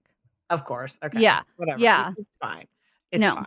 So, when you do critical damage, you do an additional 5d12 damage. Okay, well, at that rate, don't draw from it. Just keep it in your pocket. Yeah. Sorcerers with the Chaos Power class feature can use the Deck of Many Things as an implement for Sorcerer powers and Sorcerer Paragon path powers. Okay. Yep. All right. Property. You cannot be dominated. Okay, well, I mean, I guess at least it saves you from that. Power. Per encounter, as a free action, you can alter the fortunes of your enemies, forcing an enemy within 10 squares to reroll one attack roll, skill check, or saving throw it made, taking the result you choose. And that's a free action. That is free action. It sounds like it's like once per encounter. Per encounter. So that's still pretty. That's still quite a bit. Okay. Power once daily as a minor action. Which I believe is basically 4th edition's equivalent to a bonus action. You roll a d20. Once before the end of the encounter, you can replace any d20 roll made by an ally or an enemy within 5 squares of you with that d20 roll. Oh, like a portent die. Yes, basically. Yeah, okay, I was going to say, I couldn't think of the word, but yeah, it acts as a portent die. Which maybe this was the inspiration behind that. If so, very cool. I'm glad that they went the direction that they did go. With 5th edition, I like portent dies. Die. This to me is so to me, like I was thinking this even before we read the stat block, but like earlier when it talks about how like the deck is sentient and like wants to be used, TMI, and like, you know, sort of subtly influences the holder to like draw from it and stuff. Like, I was thinking, like, I was hearing you describe that, and I was thinking, like, okay, like, how? Like, what does it do? Oh, there's more, too. Oh, there is more? Okay. Yes. Because I was thinking that because don't get me, I've seen plenty of things in 4th edition where it's like, there's like a paragraph about the thing and like the origins or wider lore implications, and then like a big stat block that, like, in the case of this, I feel like doesn't necessarily need to be there, you know? I agree. And what I will say is I don't think it does the best job of making its case for it wants to be used and et cetera, et cetera. But it actually, in this case, I will say it does follow through on what it says. Okay. It doesn't just say. It doesn't just say it. It also and kind of leave it up to the DM to try and figure that out. Right. Yeah. Okay. So I may have jumped on that a little quick. No, you're fine, because I agree with everything you said, and it was worth talking about. So there are more stats. Oh, good. How? There are stats And for how what? agreeable the deck is with its owner, Oh my god. which affect that stat block that I previously read. So you're. Okay. I think that's interesting. It is I think interesting. it's dumb. Like it's interesting in that it kind of affects. Oh like- yeah, no. I think I'll It's- even bring Travis in on this. Yeah, it's by the interesting in end. that it affects stuff. But anyway. But thematically, it's too much. Or not thematically, mechanically, it's too much. Yeah. I think it's dumb that it exists, but the way they pull it off is okay. And I do think I'll get you by the end of it. Okay. This. So your starting score is 5, but it goes up or down depending on various things. If the owner gains a level, the score goes up by a 1d10 amount. Okay. While the deck is in your possession, you don't have to be holding the deck, but like it's in your bag, and you level up. I think it's concordance score, your agreeability score, whatever, will go up by a 1d10 amount. You'll probably a DM will roll a d10, and Your it'll go up. your deck's friendship rating. Yes. If the owner is unaligned, which I recall in 4th edition actually just means not good or evil. So basically neutral. Yeah. It goes up by 1. Okay. If that makes sense. the owner is of Fey origin, up by 1. If the owner is reduced to 0 hit points, up by 1 per occurrence. Well, So, not die, but if you go unconscious, as previously mentioned, at any point while you are carrying the deck, you are not basically reduced to unconsciousness. It's really funny. You will gain +1. That's the same energy as like, you know how like a lot of little kids think it's really inexplicably funny when like people get hurt. Yes. You know, it's like that, you know? So like if you're trying to get like a kid to stop crying or like make them laugh or whatever, you like pretend to punch yourself in the face or like trip or something. Yeah. That's like that. If the owner kills a monster of a higher level, +1 per monster once per day. Cool. Got to impress your deck of cards. Yeah. With your monster slaying prowess. Yeah. Now the deck is apparently jealous because if the owner obtains a magic item, -1d10. You're at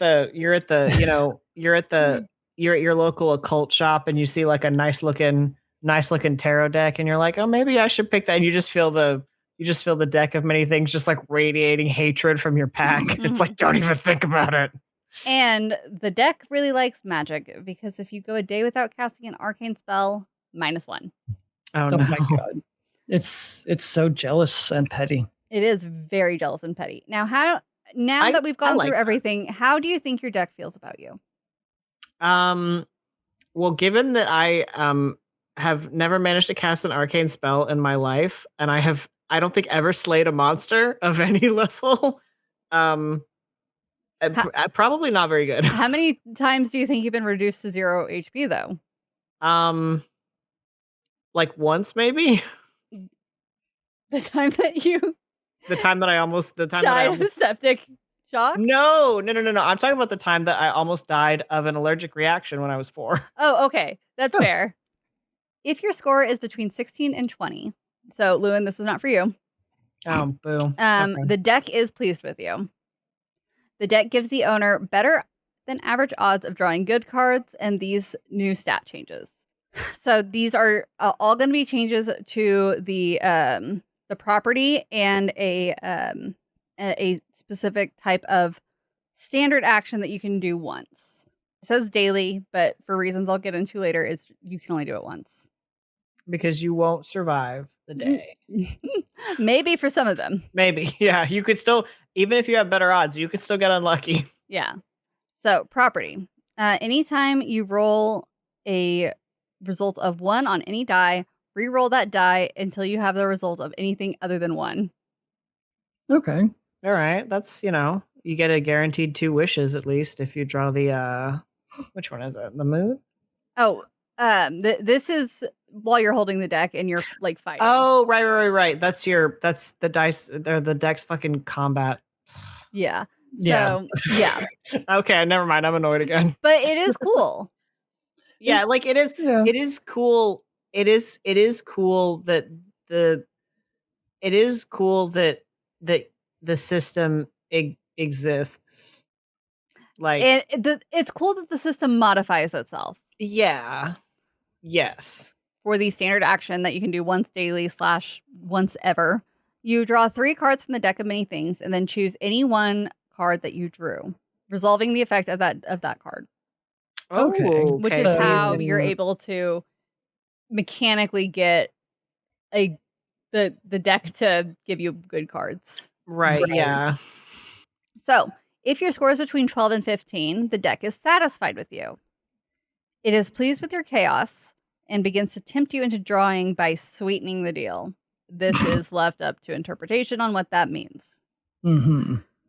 So anytime you roll a result of 1 on any die except a d20, you can re-roll that die until you have a result other than 1.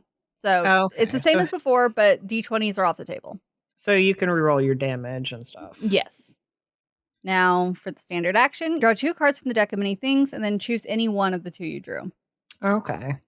So it's 2 out of 3, or it's 2 instead of 3, rather. Yes. Yeah. If your score is between 5 and 11, the deck feels normal about you. Just normal. It conveys that the world is a matter of luck. No changes to the powers or properties. You can draw as far as the standard action. You can draw a card from the deck and then resolve the effect. If your score is between 1 and 4, the deck is unsatisfied with you. Oh boy. An owner that rejects the deck's desires and experiences a run of bad luck. The luck is mostly an inconvenience, but the deck wants to express its displeasure. Mostly an inconvenience, and it can kill you. Oh, you'll see.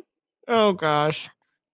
Anytime you roll the maximum result on a die except for a d20, treat the result as a 1 instead. Oh my god. Okay. Congratulations, you deal no damage now. Essentially. You draw 2 cards from the deck of many things, and then choose any one card you drew. You must draw a card with the rune descriptor, or you must choose a card with the rune descriptor if one was drawn. We will get to what which cards have the rune descriptor. So essentially, that's like the bad ones. Yeah.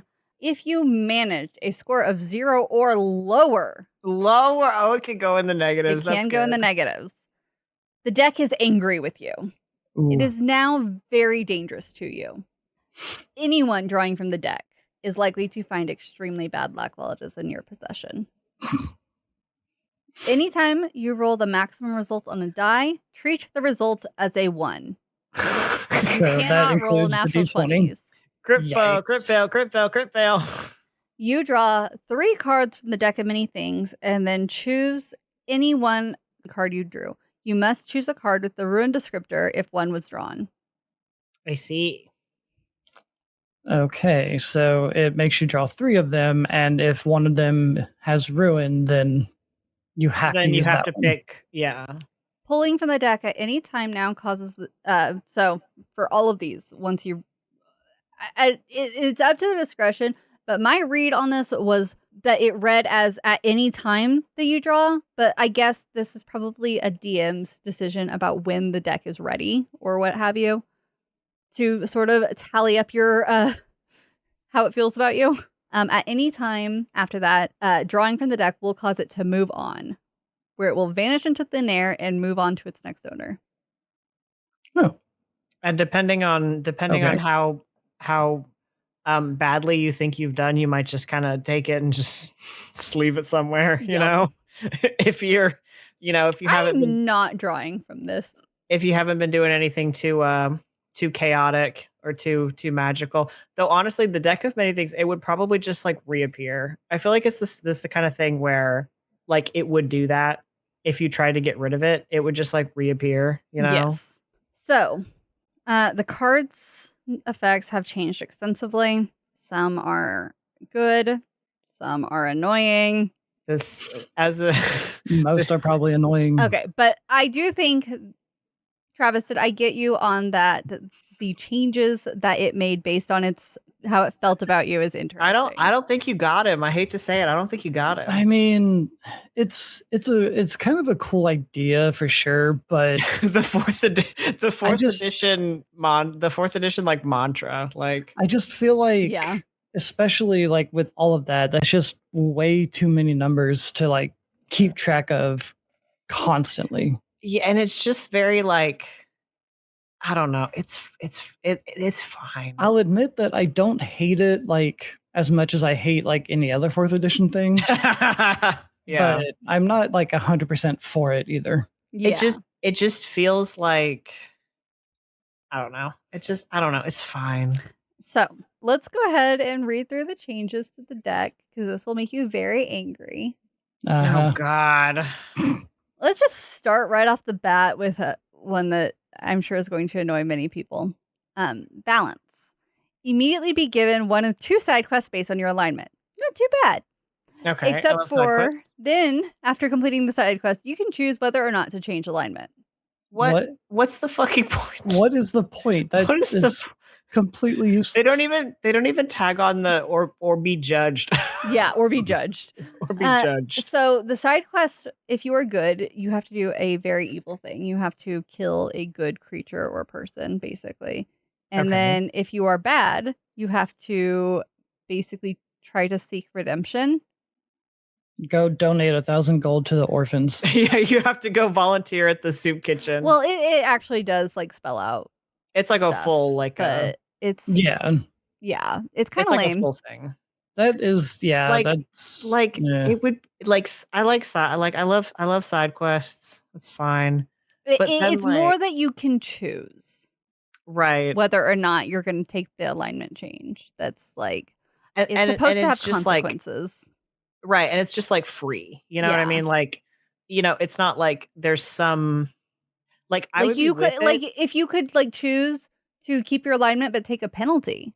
Yeah, exactly. Like if there was some kind of drawback, I would be fine with it. Yeah, other than I guess like a morally like my character is good, but I killed a child. But right, yeah. Yeah. So, which again, it's one of those things. It could you could definitely do interesting like kind of role play related stuff, but it does feel kind of lame that it's just like, you do a side quest, but you can just kind of choose that now your character doesn't feel different enough to be a different alignment. I don't know. Yeah. Right. Whatever. It's fine. So Comet, you get double experience points for your next major quest completion. All the EXP ones are so funny to me because like, don't get me wrong, I get it.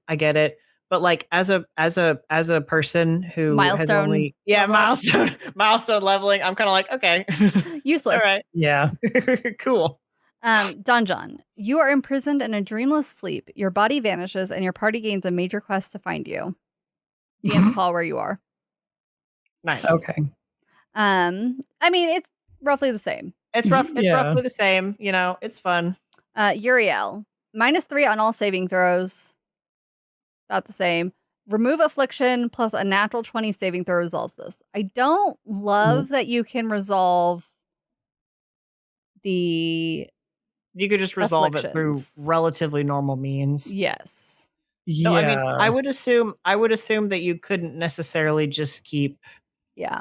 Like maybe like once a day thing or something, but still, it's supposed to have consequences that you can't really get out of. Yeah. The Fates. Gain the Shelter of Fate legendary boon. You can alter an attack roll against you to be a natural 1 once. A saving throw you make becomes a natural 20 once. Or in 1 athletic, acrobatic, or endurance check you make becomes a natural 20 once. You may alter it once. That's kind of lame. That is very lame, especially for a legendary boon. I mean, I think it's a good effect, but it feels very like kind of. It feels very lame to specifically attach to the fate, the fates card, where previously you could avoid like any major consequence. Yeah, And also, like, it's the fates, man. Like, I don't know. Flames. Enmity between you and a powerful being from another plane, and you gain a related side quest. I mean, that one I actually think is cool. Yeah, I like that it's just like any powerful being from another plane. Like, it's not necessarily, a devil or whatever. Yeah. Fool. Discard the Fool. Draw a card off the top until you draw a card described as ruinous. Keep only that card. Oh, so that's just like straight up bad. Yeah. Okay. Gem. Gain 225,000 gold pieces of gold and gems. Nice. Okay. Cool. I don't know if that's is that a lot of gold in 4th edition? I don't know because I try and avoid 4th edition as much as possible. Right, yeah. Yeah. That feels like that would be a high but maybe more reasonable amount of gold in 4th edition than it is in 5th edition. Yeah. I feel like the economy got rebalanced for 5th edition. Yeah. Either that or 5th edition is in a recession. Either that. Yeah. So, idiot. -2 penalty to intelligence checks or intelligence-based rolls. Remove affliction and a natural 20 on int-based rolls clears this. I know it's the same for the Uriel card, but it is funny that having the affliction inherently makes it harder to clear the roll. Yeah. Like, that is funny to me. Like, I know that obviously that's how it works. And also specifically that it's an int-based roll is like really funny to me. Yeah. Like, congratulations, you get the debuff that makes you dumber, and you have to make smart roll to clear it. Yep. Fuck you. Gesture. Draw 2 more cards. If either of them is ruinous, it replaces Gesture. If both do, you choose. If neither do, you choose. So also bad. Yes. I would say that 4th edition really does, like, it leans towards bad. Which I think kind of makes it more worth it to try to engage with the deck friendship mechanic. Yeah. Key. Gain a magic item or weapon of your choice, 21st level or lower. I know not what this means. I mean, it's the same effect as kind of previously, The Knight. Gain the service of a companion, the same species and gender as you for some reason. Okay. Equal to your level -1. Okay. Oh, okay. Okay. All right. Moon. You have 1 minute to choose any ritual, and then you instantly gain the benefits of that ritual. Well, like this reminder. This used to be the wish one. Like, okay. Yeah. Okay. What? Okay. Okay. Congratulations. I will say you've reduced the ritual. I'm assuming this is referring to ritual spells, like just. Well, like there are major rituals in D&D. Oh yeah, like the fucking vampire one. Yeah, and also like there are major rituals, especially in 4th edition.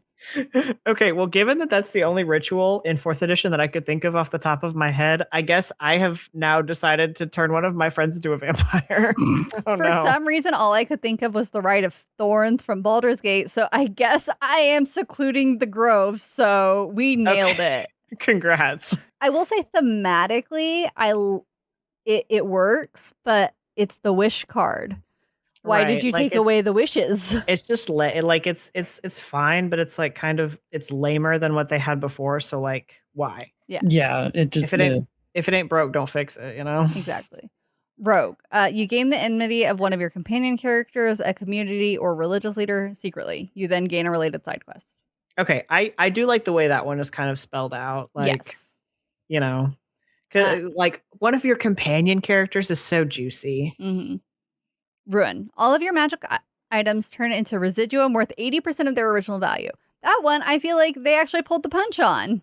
They did. Yeah. Like, okay, yeah, you lose your magic items, but you still get a decent chunk of money. You can probably just replace them. Yeah. Okay. Whatever. Skull. Also, 80% is so. It's high. It's high. And even though it is like, it feels oddly specific to me. Like, if it was 50%, I would have been like, okay. Yeah. I don't know. The 50% is actually probably the cutoff for where I would have been like, okay. Yeah. Skull. 4 sword wraiths, a night walker, and an Emolith demon walk into a bar. No, they appear and attack you immediately. I mean, I guess if you were in a bar when you drew it, they would walk into the bar. True. Dang, that's a little overkill. But it also doesn't say that you can't be revived from this one. Yeah. And it also doesn't say that your party members can't help you. Exactly. So it's basically just another fight. Yeah. Yeah. Star. You gain the legendary boon Mark of the Star. Daily, as a free action, you can choose one ability score until the end of the encounter. I guess you can only do this during an encounter. You gain a +1 bonus to attack rolls made using that ability score, and a +1 bonus to skill checks with the skills that use that ability score. Okay, that's some shit. That's just lame. Yep. Like it's a good effect, but it's like not cool, you know? Yeah. And I mean, at the very least, what I will say, it is cool that you can change the ability like once per day. Sun. Gain a wondrous item of your choice, 21st level or lower. Okay. Effectively the same. Yeah, I'll say that's relatively unchanged. Talons. You cannot use magic item at will, encounter, or daily powers. Remove affliction, and giving away magic item removes this effect. Oh, okay. Yeah. All right. Throne. If you have a lair or base, you gain 225,000 gold pieces worth of wondrous lair items. If you do not have a lair, you gain one in a side quest to clear it of monsters. Effectively unchanged. I mean, the wondrous lair items do like boost things like your diplomacy. Okay. And things like that. See, I fully was just imagining like you just get nice new furniture. I mean, that's all it is. Like not that 4th edition would ever do anything exclusively just for flavor and roleplay and not for some kind of combat or stat benefit. But I am just imagining like it's like you just get like Dream Makeover Home Edition or whatever. Yeah. Vizier. The Vizier legendary boon. As a free action, you instantly gain the benefit of having performed the consult or oracle ritual or the voice of fate ritual with the maximum possible result. You do not expend any of the component costs for the ritual and learn the answers to your questions instantaneously. Once you have learned the answers to all of your allotted questions, you lose this legendary boon. Okay, that's fine. I mean, yeah, it's effectively the same thing. You get more, except I would say it does give you a little bit more because you can ask multiple questions. Yeah, like that's fine. Yeah. The Void. You fall unconscious and cannot be awakened. The party gains a side quest to retrieve your psyche. It's basically the same thing, except it's your psyche and not your soul. Right. Okay, I mean, which I'm sure 4th edition goes to great lengths to distinguish this. If they did, it wasn't here. I'm sorry. The illustrations are utterly gorgeous, though. I found out a little further in my research that O'Connor, the artist, he designed for Magic the Gathering's Forgotten Realms set. Oh, fun! He went on to have some great work. That's such a 4th edition thing, though. Like the gorgeous art and everything, and then just like Well, okay, I do think that you guys are going to actually genuinely enjoy this next part of 4th edition. I'm waiting with bated breath. Well, you're gonna have to wait a little bit longer because we need to do the ad break. Fine. Okay.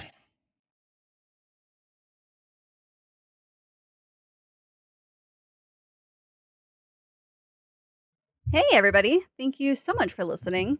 We still have our affiliate partnership with Vanroll Dice. You guys can use offer code Dungeonpedia for 10% off your entire orders at vanrolldice.com.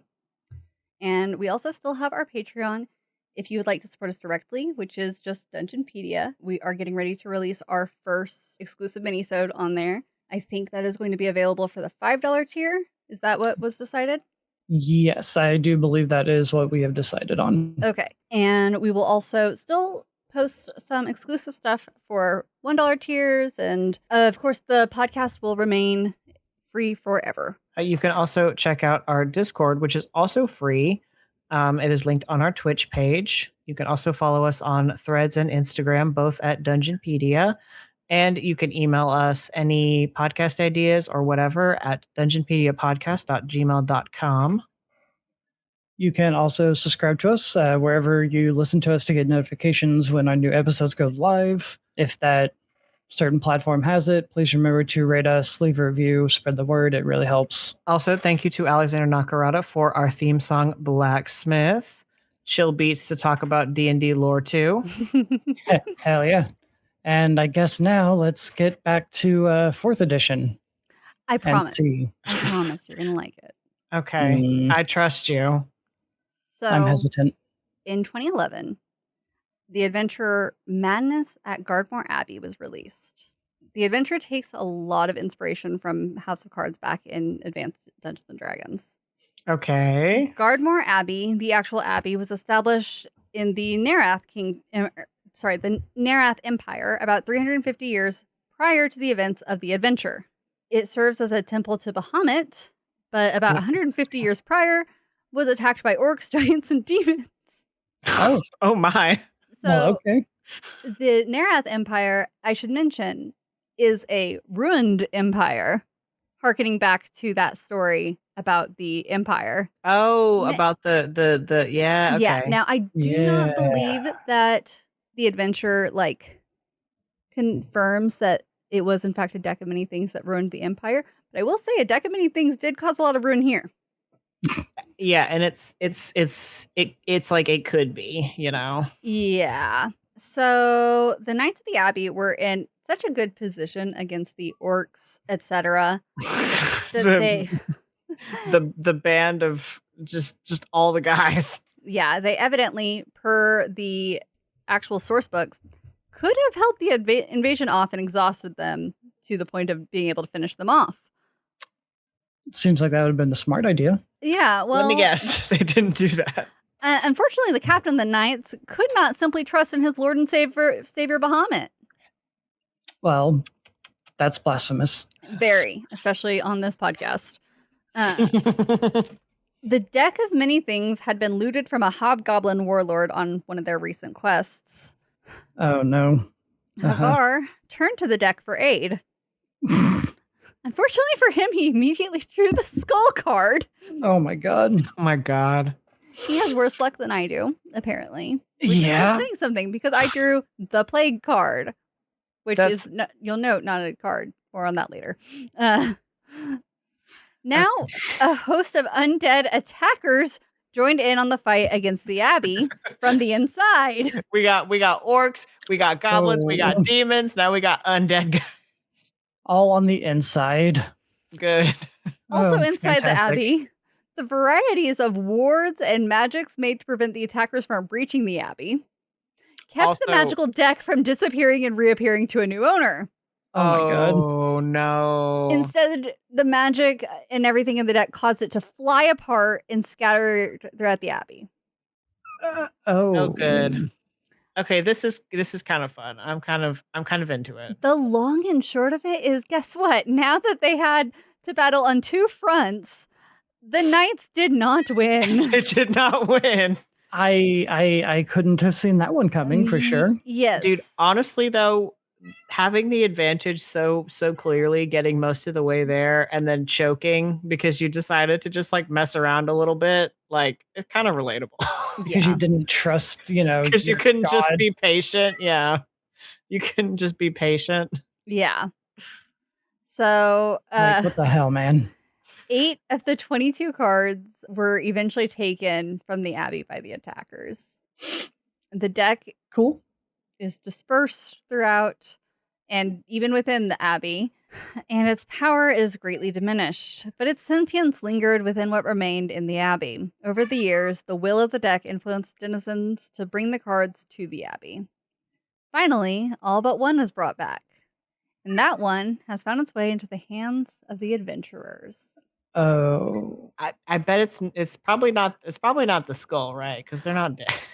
Well, it doesn't say whether or not your adventurers would effectively draw the card or not, or if they just kind of pick it up, and like the mysterious force of the deck, which in that drew them to it. Yeah, and it really does allow a lot of decisions to be made by the DM. It doesn't even say which card it was. Which So I guess, yeah. And the I guess DM can pick if it's like a boon card or if it would even apply, because like since Yeah. if they just found it like out and about, it wouldn't necessarily maybe have the same properties as if it were drawn from the deck. exactly. Right, yeah. And that is completely up to DM discretion. I just also this whole time I've been thinking about that one. I think it's like a Tumblr post, I think, where it's like, you know, I like go in for a tarot reading, and like the person doing the reading like flips over a card and it has like a picture of a guy in a hot air balloon, and I'm like,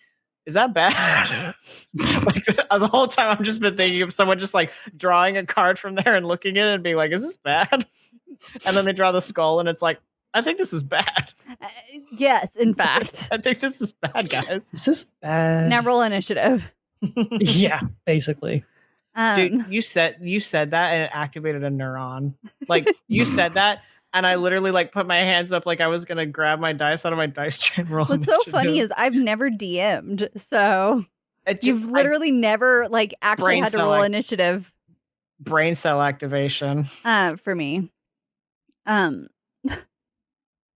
So the adventure actually looks really cool. The art does sound pretty. really fun. I mean, it does sound pretty cool. I can't lie. The cards cause different effects throughout the Abbey, harkening back to House of Cards, but cooler. Right. But more, you know. Yeah. Yeah. Adventurers have to risk it and interact with these cards, but they're rewarded for doing so instead of simply being punished, as was the case in House of Cards. Right. And they are inclined to assemble the full deck for a multitude of reasons. They can also decide that they want to destroy the deck. Okay. They learn that the only way to destroy the deck of many things is to expose it simultaneously to the fiery breath of 4 heads of a flame-kissed hydra. Very specific. Very specific. What the hell? I was gonna say it's very like One Ring, but like I feel like that's even more specific because at least because it's not like the flame-kissed hydra made it. Yeah, and it's also like, you know, you take the One Ring to a place and then you put it in the place. Yeah. You know, whereas it's like where are we gonna get a flame-kissed hydra, guys? You literally have to seek out a hydra and figure out how to provoke it into breathing 4 times in a single round onto the artifact. Or without dying yourself. Or you just look at the you don't even get fucking wishes from this one, do you? Never mind. Nope. Because I was supposed to you just look at the guy who drew the card with the wishes and you're like, hey. You just get the effects of a ritual. Yep. Yeah. Ritual summon hydra. Yeah, ritual summon flame kiss hydra. You know what? Yeah, you have to be specific. Required. Ritual immunity to fire damage for the whole party. Yep. I hope everyone drew moon. Right. So that's it. All I'm saying is that if somebody converted this to 5th edition, I would play it because it sounds like fun. Yeah, that does sound really fun. I do wonder if someone has actually. I am sure. I'm sure someone has, yeah. So that does sound really fun. And Bahamut's there. And Bahamut can't steer us wrong. True. 2014's Dungeon Master's Guide for 5th edition brings us full circle back to the latest list of effects I read at the beginning.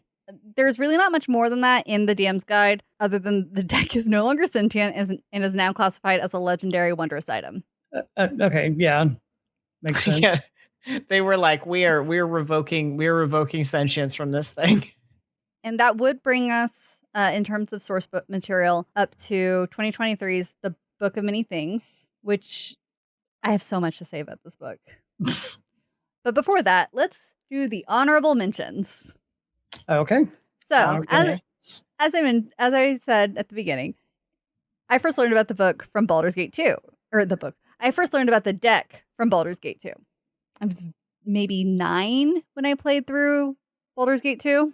So I was very fuzzy on a lot of stuff. I did go back and look through everything, and there are 2 versions of the deck in Baldur's Gate 2. That's why it's called Baldur's Gate 2. Yeah, that's exactly why. Stupid. There are 2 versions of it? There are 2 versions. So if you play against that demon in the maze that I mentioned, the cards are completely different from the regular cards, which is why I mentioned that I pulled a plague card, a card that is never mentioned anywhere else. Oh, so So this guy so this guy just sucks. This guy just like saw like, saw an opportunity to like swindle you and is like, actually, I have nothing negative to say about the gambling Cambion. He is a man of his word. He always fulfills his end of the gamble. And so one of the things that you can gamble for is the way out, because he's been stuck there for years. And he specifically says if he wins and he gets the way out, he will return as soon as he is able to free himself, basically, to give you the way out back to you and give you the gem that he was holding, which you need. Okay, and he does those? And he does that. Okay, I don't think he's a demon. I do think he's a devil. No, he is not. Look, it says Tanari on the stat block. He's a demon. He's a very principled demon. He is a very principled demon. If you play against him, his deck is weird. So there are, 9, 10, 11 cards in his deck. Okay. This being the deck number 1. There is a normal amount of cards in deck number 2. He's somehow he's missing a few. He is missing a few. And also the cards are different. So now there is Strife, where you are afflicted with a slow curse for 1 turn. All right. Plague, a constitution curse, with your constitution is set to 6. Which is the one I got. That's bad. That is bad. That's coughing baby. Now, because it's a video game, you can't, and it specifically is described as being a curse, you can't just remove the curse. Video game doesn't want to have very many permanent afflictions. Right. Yeah. Because it would be a bit much, even in older games, to just like run into this situation and it's like, okay, well, you are now permanently afflicted with glass bones and paper skin. Yeah. The Triumph card, which 4 human fighters are summoned and attack the drawer. Oh, good. The Construct card, an adamantine golem is summoned and attacks the drawer. Okay. The adamantine golem is summoned and attacks Taylor. Yep. Except you, as the player, could never draw the adamantine card or the Construct card. Only the demon could. Oh. Yeah. Okay. I mean, all right. So, interestingly enough, you could only draw Strife or Plague, and then he could only draw Triumph or Construct. So it is still somewhat rigged, but not like super rigged. You can still beat him. So, if you could only draw 2 of those cards, and he could only draw 2 of the cards, then like there were multiple rounds. Oh, I see. Yep. Okay. Then I could only draw Guile or Strength. Guile summons 6 assassins to target the party. Good. Strength afflicts me with a Strength curse. My Strength is set to 6. Good. I only ever played 1 round against this guy. Fair, yeah. Yeah. Well, you did get cursed like immediately, so yeah, I would probably not want to do that again. Yeah. He could then draw Defiance or Empress. Defiance immediately suffer 10d10 fire damage, no saving throw. Ooh. Empress, you gain True Seeing and See Invisibility for 1 week. For 1 week? For 1 week. Wow. Yeah. That's been... And then you could draw High Priestess or Emperor. High Priestess, you are silenced by an unending silence spell until Remove Curse removes it. Shut up. No sound or It literally just said, shut up. Emperor, immunity to confusion and charm for 1 week. Oh. Yeah. That's great. And then he would only be able to draw the wheel. No known effect, not explained to player. But he would automatically win with the wheel, no matter what. So the effect was he wins. The effect is he wins. He wins. Like a sound effect and a visual would play, but nothing was ever like people data mined. Nothing happened. Incredible. What the hell? That's really funny. I say data mined. It's from 2001. Yeah, I mean that's essentially what they did. It is funny to use that word to describe a very old video game, though. Yeah. If you refuse to play with a demon and simply take the deck off of his corpse, you will find a completely Well, okay, a mostly regular deck of many things. Mostly regular. Yes. So most of the effects are pretty like they're just for the most part. They're just gamified versions of the regular effects. Right. Okay. But also I will say the Fates and Idiot are not in his deck. They are replaced with Magician and Araignée. Oh, so Araignée, the user's ability score is boosted by +1 for 24 in-game hours. That's the name of the mythology. Yeah, and in D&D lore, they are sort of like Furies, I believe. Yeah, they're kind of like related.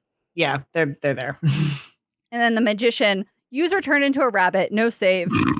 That's Turned really into funny. a rabbit with no save. It can be dispelled though, so That's dispel really magic good. will return. We got the Magician. Yeah, nice. That's really funny that it's a rabbit. Okay. So just as I'm not going to read through all of them, but like just to show like it's basically just a gamified. Well, it's all games. A video gamified version. A video game, yeah. Yeah. If you draw a key, you get the Warden Signet added to your inventory, which is a specific magic item. If you draw Throne, the party shares 1 million experience points instead of like getting like specifically a keep or what have you, because it doesn't have a keep for you to gain. No keep. Yeah. So it's mostly hold on. The Void, user exposed to disintegrate, save versus death at a penalty of -8. Okay, cool. Yeah. At a penalty of -8. Yeah. Okay, I know you said you're not going to read them all, but I do have the thing. You do have your notes open, and I would like to draw attention to the Ruin card, which is lose 4,294,867,296 gold. A bug supposed to be 100,000 Yes. gold. That's so funny. It was a bug. Wow. They never went through and fixed. That is so. Someone patched this 20-plus-year-old game. This is inexcusable. Money. Yikes, that is quite the bug. It is. That's so I funny. can't remember if you could go negative. If so, you're fucked. Okay, now I really want to play Baldur's Gate 2. It is really fun. I like it's a different kind of fun. I think that we would enjoy the chaos of it. I'm crying.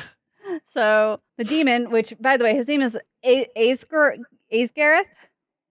It looks like it's trying to be Asgarath, but Aesgareth.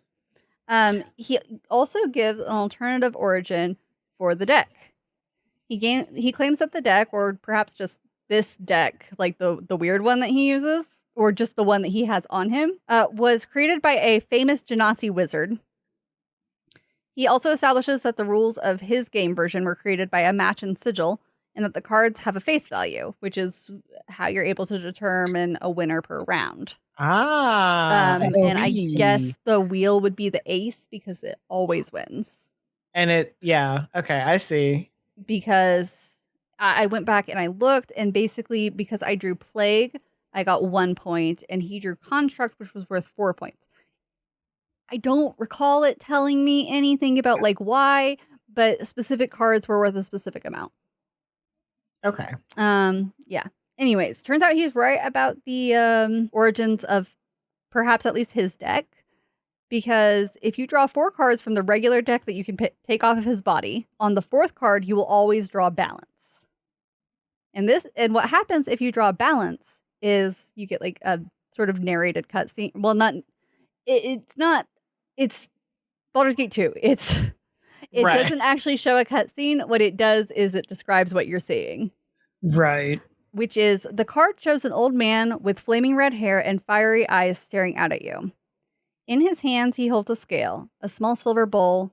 The small silver bowl is balanced evenly. The card is clearly labeled Balanced. Almost immediately, you realize the man is the creator of the deck. Ooh. The image both smiles slightly and nods to you, tapping the scale with his withered hands.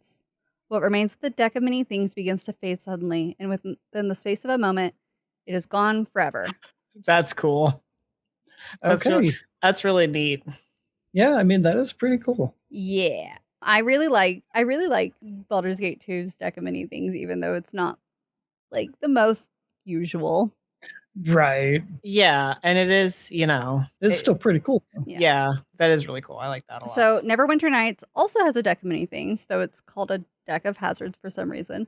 I wonder why it's called a deck of hazards. I mean, what I will say is, you go ahead.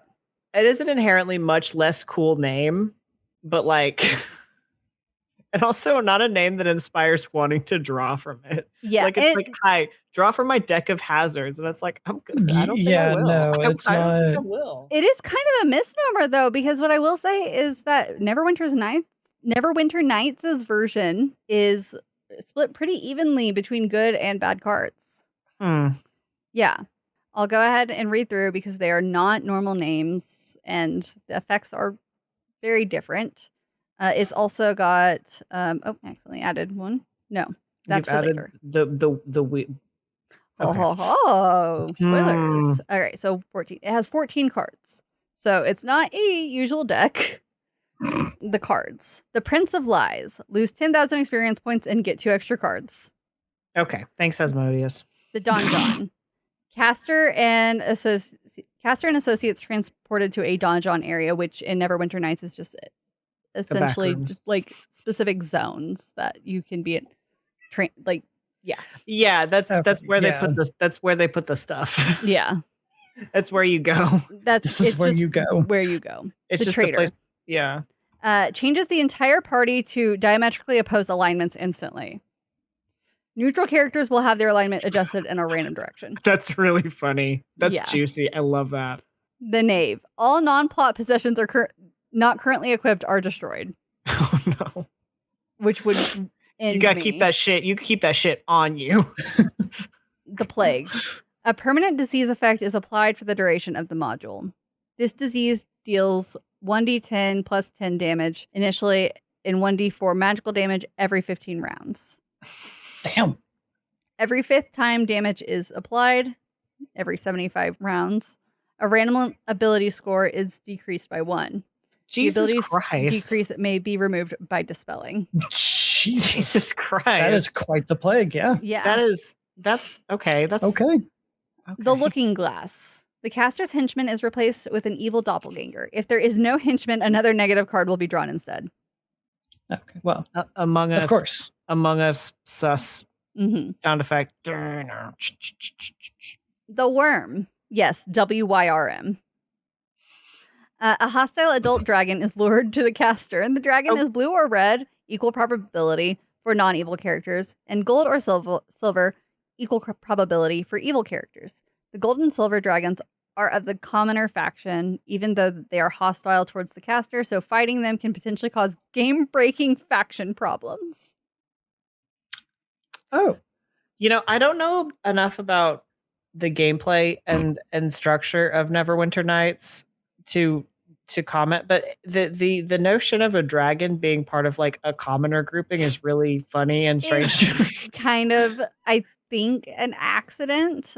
A lack of foresight. Oh, like a bug, not a bug, but just yeah. The Mentor. The caster gains 10,000 experience points and gets 2 extra cards. Oh, cool. The Horde. The caster gains 50,000 gold. The Oracle. The caster is given an inexhaustible premonition effect for the duration of the module. If this effect is removed, it will be replaced the next round. So the Avatar. It just has a picture of Aang on it. It's weird. Yeah, that's so weird. It's just Aang. Anyway, the caster is transformed into an avatar of their alignment. Furthermore, the caster is given an item that, when invoked, will repeat the transformation at will, unlimited uses per day. Okay, so you just get a item that just puts you into the avatar state whenever. Effectively, it requires explaining a lot more about Neverwinter Nights gameplay. Why do I keep wanting to pluralize Neverwinter? Neverwinter's Night. Just the one. Just one. Anyway, The fountain. All of the caster's items are recharged up to 50 charges, and all stacked items are filled up to the maximum possible number, up to 99. I'm thinking like 99 greater potions of healing. Oh, yeah. Hell yeah. The hatchling. The A wormling of alignment appropriate color, red for evil, gold for non-evil, appears and follows the caster as a summoned creature until damaged or killed. At that point, it transforms into an ancient dragon and fights on the caster's behalf until all enemies are slain, then vanishes. Oh. The wormling will be resummoned if it's ever unsummoned, although the color can change with this resummoning if the caster's alignment had changed in the interim. Okay, no. We are never letting any harm happen to the baby because and then we have a mascot. Yeah. No harm can ever come to the baby. Just cast Orb of Invulnerability repeatedly. Just tell him stay, and then just just put them in the Globe of Invulnerability. Yeah, we're good. So that way we just have a friend. Because you know what? Eventually it would grow into an ancient dragon anyway. So, yeah. You know. The quest. The caster gains a major unique magical item. This will respect the Shadows of Undrentide treasure system if it is used in the module. Otherwise, a random boss level treasure will be generated. Long story short, it respects the game. You know what? That's more than... Admittedly, I probably shouldn't have written that part down because it was boring, but hey. You know, and it's like, it was never going to be as cool as like having a pet baby dragon, but you know. Oh, yeah. Well, I mean, nothing is as cool as having a pet baby dragon, so. Yeah. Very true. So, also, Travis found this and sent it to me while he was doing research for the minisode. But in Planescape, Sigil and Beyond for 2nd edition, a duke living in Sigil mentioned that a magical mishap with a deck of cards ended up making a lieutenant of the Dark Nine hate him. I wonder what that was. I wonder what that was. I don't know. So, after all of those little honorable mentions, let's get back to the Book of Many Things. Yes. I would describe the Book of Many Things as a love letter to the famous deck in the form of a source book. You can really tell that they really loved the deck and all of its lore. The book does open on what turned out to be an abridged version of my research. Nice. As in a chronological look through the deck's history. I had to rewrite a couple portions of this because my summary was simply too similar to the one in the book for me to feel comfortable. Damn. Nice. So, you know, great minds and fools, yada, yada, yada. Yeah, all that. The Book of Many Things is not only a current origin story for the deck, but it is also a DM's guide to introducing the deck, unique ways of including the deck, dungeon, puzzles, and magic items inspired by the deck, interactions, characters, world lore, and adventure in new locations.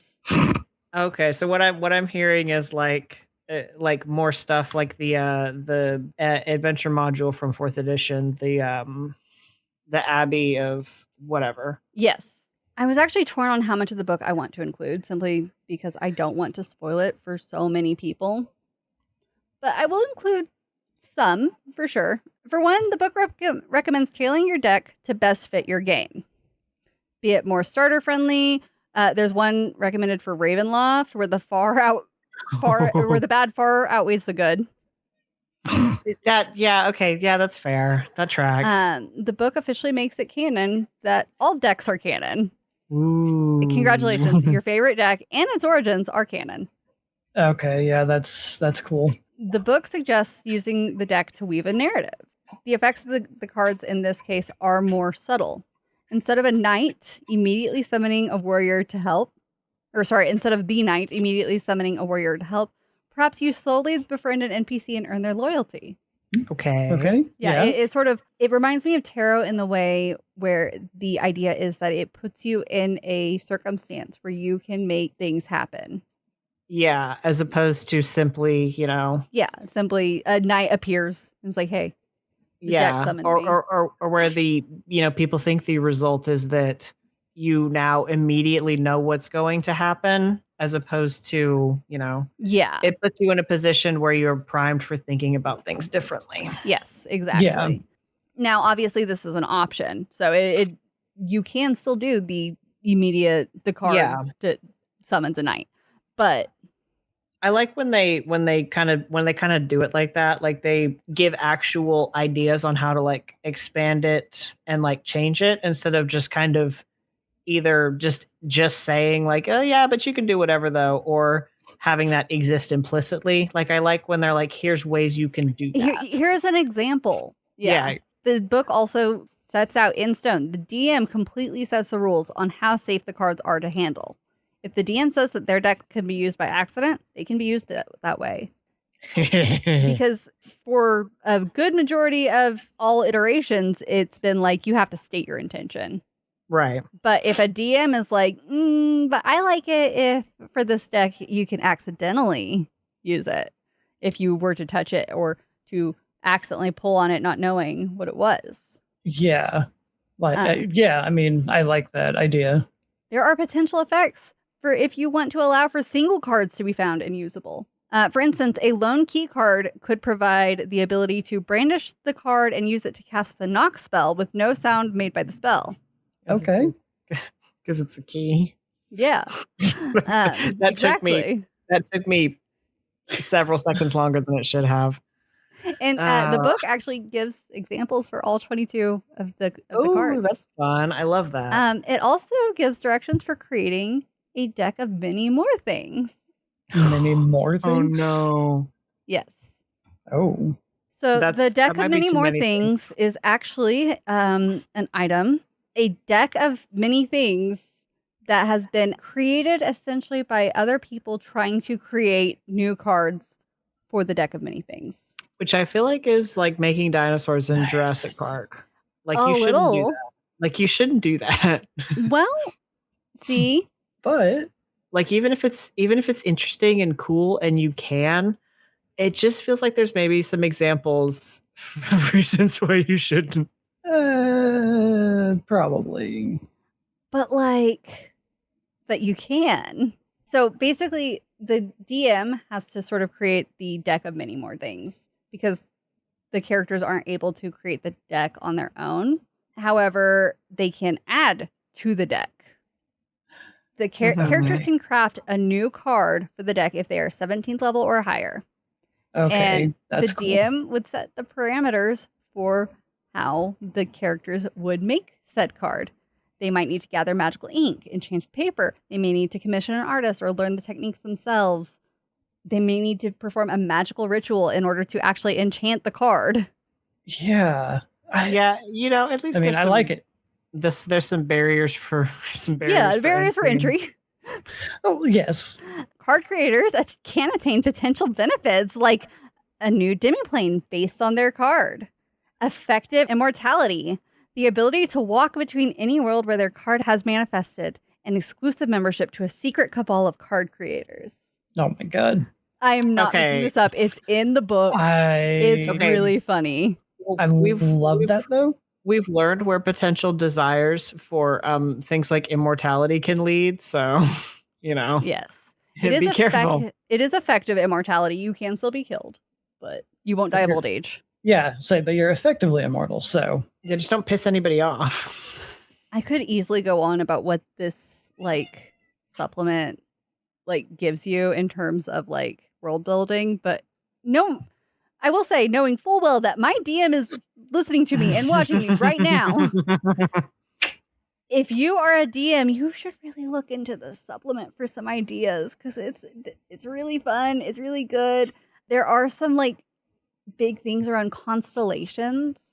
And yeah, it's really cool. I don't want to spoil too much. I could go on. There is actually one thing that I didn't write down. You know what? I'll actually get to it after I discuss the origins. They really said the witches are gonna love this. They made it for the witches. Are gonna love this shit. They said we got cards, we got constellations. The witches are gonna love this shit. You can make your own cards. Oh, well, hold on. So, Lewin, my fellow Greek mythology nerd and lover. Oh, no. Do you know who Uriel is in Greek mythology?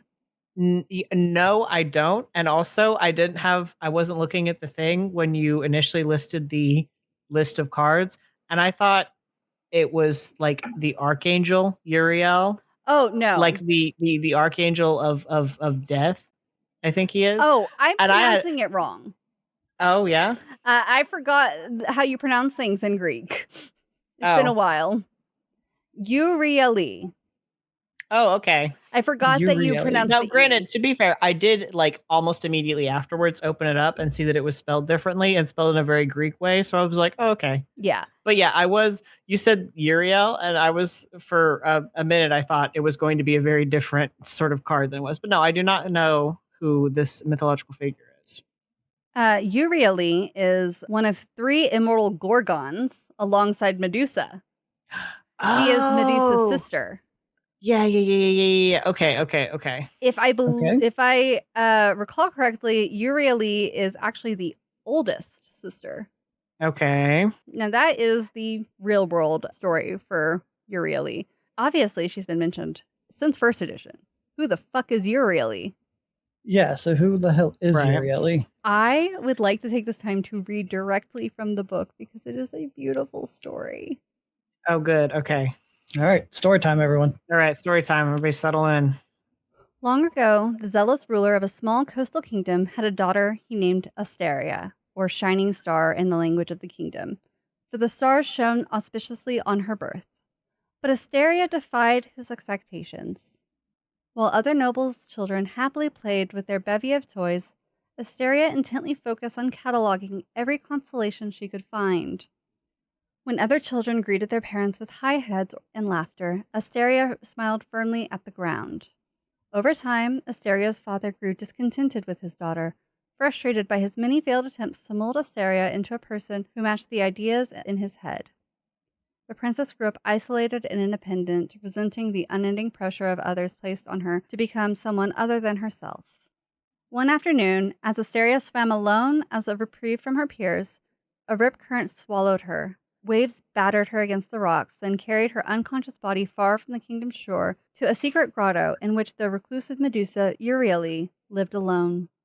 Despite Urieli's anxiety, she was painfully aware that even kind folk feared her petrifying gaze. She tended to Asteria's wounds. When Asteria awoke, the young woman didn't panic. Instead, the pair chatted throughout the night, talking of the stars, the sea, and everything else that they had longed to share with someone for so long. Asteria stayed until her wounds were healed, but rather than return to a father who was always disappointed in her, she decided to let her father assume she was dead. The secluded grotto became her new home. Over the years, Urieli taught Asteria how to be a steward of the land, while Asteria provided companionship, freely sharing with Urieli all the esoteric interests she had pursued as a child. The two were sisters in all but blood. I call bullshit. Yeah. This is gay. This is gay. This is very gay, and this is homophobic. Actually, that it is not. Hey, historians will say they were very good friends, and they were grotto mates. They were grotto mates. Okay. Oh my God, they were grotto mates. Anyways, for Urieli did not pressure Asteria to conform to her ways or look her in the eye, and Asteria didn't view Urieli as a terrifying monster. Their existences blissfully intertwined for years, with neither forcing the other to be anything but themselves. This peace was not to last, for Asteria's father never gave up hope that his daughter still lived. After a decade of searching, he found her new home and ordered his soldiers to retrieve her through any means necessary. Oh, no. The idyllic grotto was overrun by violence, and although Urieli defended her home and her sister with fervent abandon, turning many of the intruders to stone, both women were captured and taken to the coastal kingdom. Determined to rein in his wayward daughter, the king locked Asteria away in a keep and sentenced Urieli to death. Asteria, horrified, tried everything to save her dearest friend, but her pleas were dismissed. In desperation, she broke out of the keep, but she was overwhelmed by guards. Only then, after exhausting all options, did Asteria give in to rage, screaming at the stars that were her namesake, searching for an answer. An answer came, but it was not the one Asteria hoped for. Istis, a god of fate, had heard the princess and visited her in the keep that night. Every door opened for Istis, and invisible to every guard, she led Asteria onto the cliffs, where, pointing out the constellations that governed Asteria and Urieli's fates, Istis explained that nothing could be done. It was Asteria's destiny to be a dutiful daughter and princess, and it was Uriel's fate to be remembered forever as a tragic villain. Asteria wasn't sure which part of this destiny that she presented more. We don't get to choose our stories, the god explained. Don't we? Asteria replied. I chose to see Uriel differently, as she did me. That was enough to change our stories once, years ago. Let me change them again. Swayed by Asteria's conviction, Istis reluctantly admitted that Asteria's and Uriel's fates could be rewritten, but the consequences of such actions were impossible to predict. Both women would get new destinies, but they might be no better than the last, and they could be worse. But Asteria was adamant, so Istis reached into the sky and pulled down 22 constellations to form a deck of oracle cards, the first deck of many things.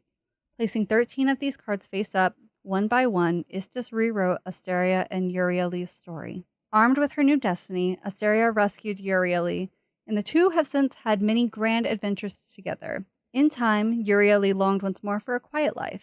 The two women found a site in the outlands that reminded them of the grotto that had once been their home, and Uriel retired there from adventuring. Asteria, however, still felt a fervent desire to defend others from the injustice of destiny. Taking up the symbol of the Medusa as an icon of protection, strength, and her dearest friend, Asteria has continued her journey alone. But Istis' act echoed through the multiverse, and the original deck of many things reflected across the planes, manifesting in varied forms throughout the cosmos. And that's it. Oh my god, that was beautiful. That was beautiful. Also, I'm sure that is really cool. I'm sure I can't start talking about the Adventure Zone right now, but I'm sure everyone saw the neuron activation when you read the name Istis. I'm sure everyone saw the neuron activation. That's beautiful. I like that. Beautiful. That's really beautiful. I really like that story. It is. It's also really gay, and I'm surprised. Like wizards, what the hell? Historians will say they were really good friends. Like I don't know. I think that's a more interesting way to also like. I'm sorry. Like the one nitpick I have. I do think it's it's a little irritating. People say Medusa instead of Gorgon. I think it's really irritating. Like Medusa is the lady. Well, but it does both. So I think it is actually supposed to be like the Medusa as a symbol as opposed to right, because it does refer to Uriel as a Gorgon. Yeah, which I get. Okay, it's less about D&D specifically. And you're just it reminded you that you're upset about it.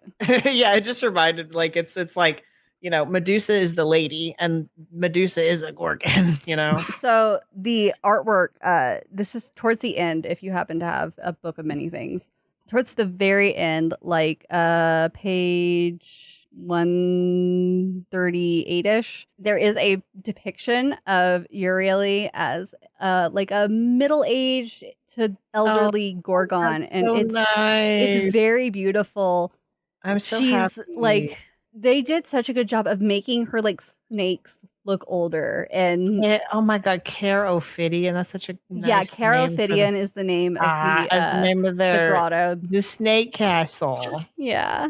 That's snake castle, the snassle, if you will. That's so nice. And then it shows Asteria like decked out in armor, and oh my god, that's so cool. It characterizes them a little bit more. Like Asteria is the stubborn one, and Uriel is the gentle one. This rocks. And they were roommates. Oh my god, they were roommates. Dude, this is so good. You know what? I don't know that I can say it's like especially odd to me, but I feel like you don't often get a big origin story lore dump about something. Like a magical item specifically. Like a magical item. I feel like a lot of the time it is kind of left, and also it is established that this is the first deck of many things. Mm-hmm. So there could obviously be potential origins for other ones, especially given that you as a player could hypothetically create your own cards. Yeah. I feel like it is often kind of sort of more left up to interpretation, or kind of just a footnote of and it was created by, so-and-so or whatever. Or it's a legend has it that it was so and so. Yeah, exactly. I think that fun. I think that more magical artifacts should get like in-depth, beautiful, mythologically toned stories, backstories. Yeah, I think with sapphic undertones. I think that has to be with sapphic requirement. That's a required. requirement. Like That's really good though. okay, I generally try to err not to read whole blocks straight from books, but I read that and I'm like, no, I have to read this That's out loud. so beautiful. I can't summarize it. I have to read it because it's so Yeah. beautiful. Yeah, I mean, summarizing that would have been, it would just Boring. done it Yeah, like it's injustice. like okay, yeah, and then this happened, and then you gotta, yeah. Yeah. One quick thing I will mention is that there is an organization that is formed to essentially monitor the effects of the Deck of Many Things there at the multiverse. It's called the Solar Bastion. It is definitely mini-sode worthy. It exists exclusively in the the Book of Many Things, and it's very interesting. Okay. Nice. But if you have a Book of Many Things, go and read up on it. It's really cool. But that is all I have. I had such a good time doing the research for this. Well, I'm glad that I now know what the Deck of Many Things actually is. Yeah. I feel enlightened. It's so crazy for just the fact that it just makes every variation of it canon. I know. Yeah. Thank you, everyone, so much for listening. Don't forget to follow us on all of our various social media platforms. Spread the word to your friends. We really appreciate it. If you have anything that you would like to suggest as a topic for us to cover, please email us at dungeonpedia.podcast@gmail.com. And thank you all once again for listening, and we'll catch you next week here on Dungeonpedia. Yeah, Riz, the void isn't actually so bad. I have been sent there like 4 times in our recording session, and it's actually not that bad. It's pretty chill. They have a little coffee bar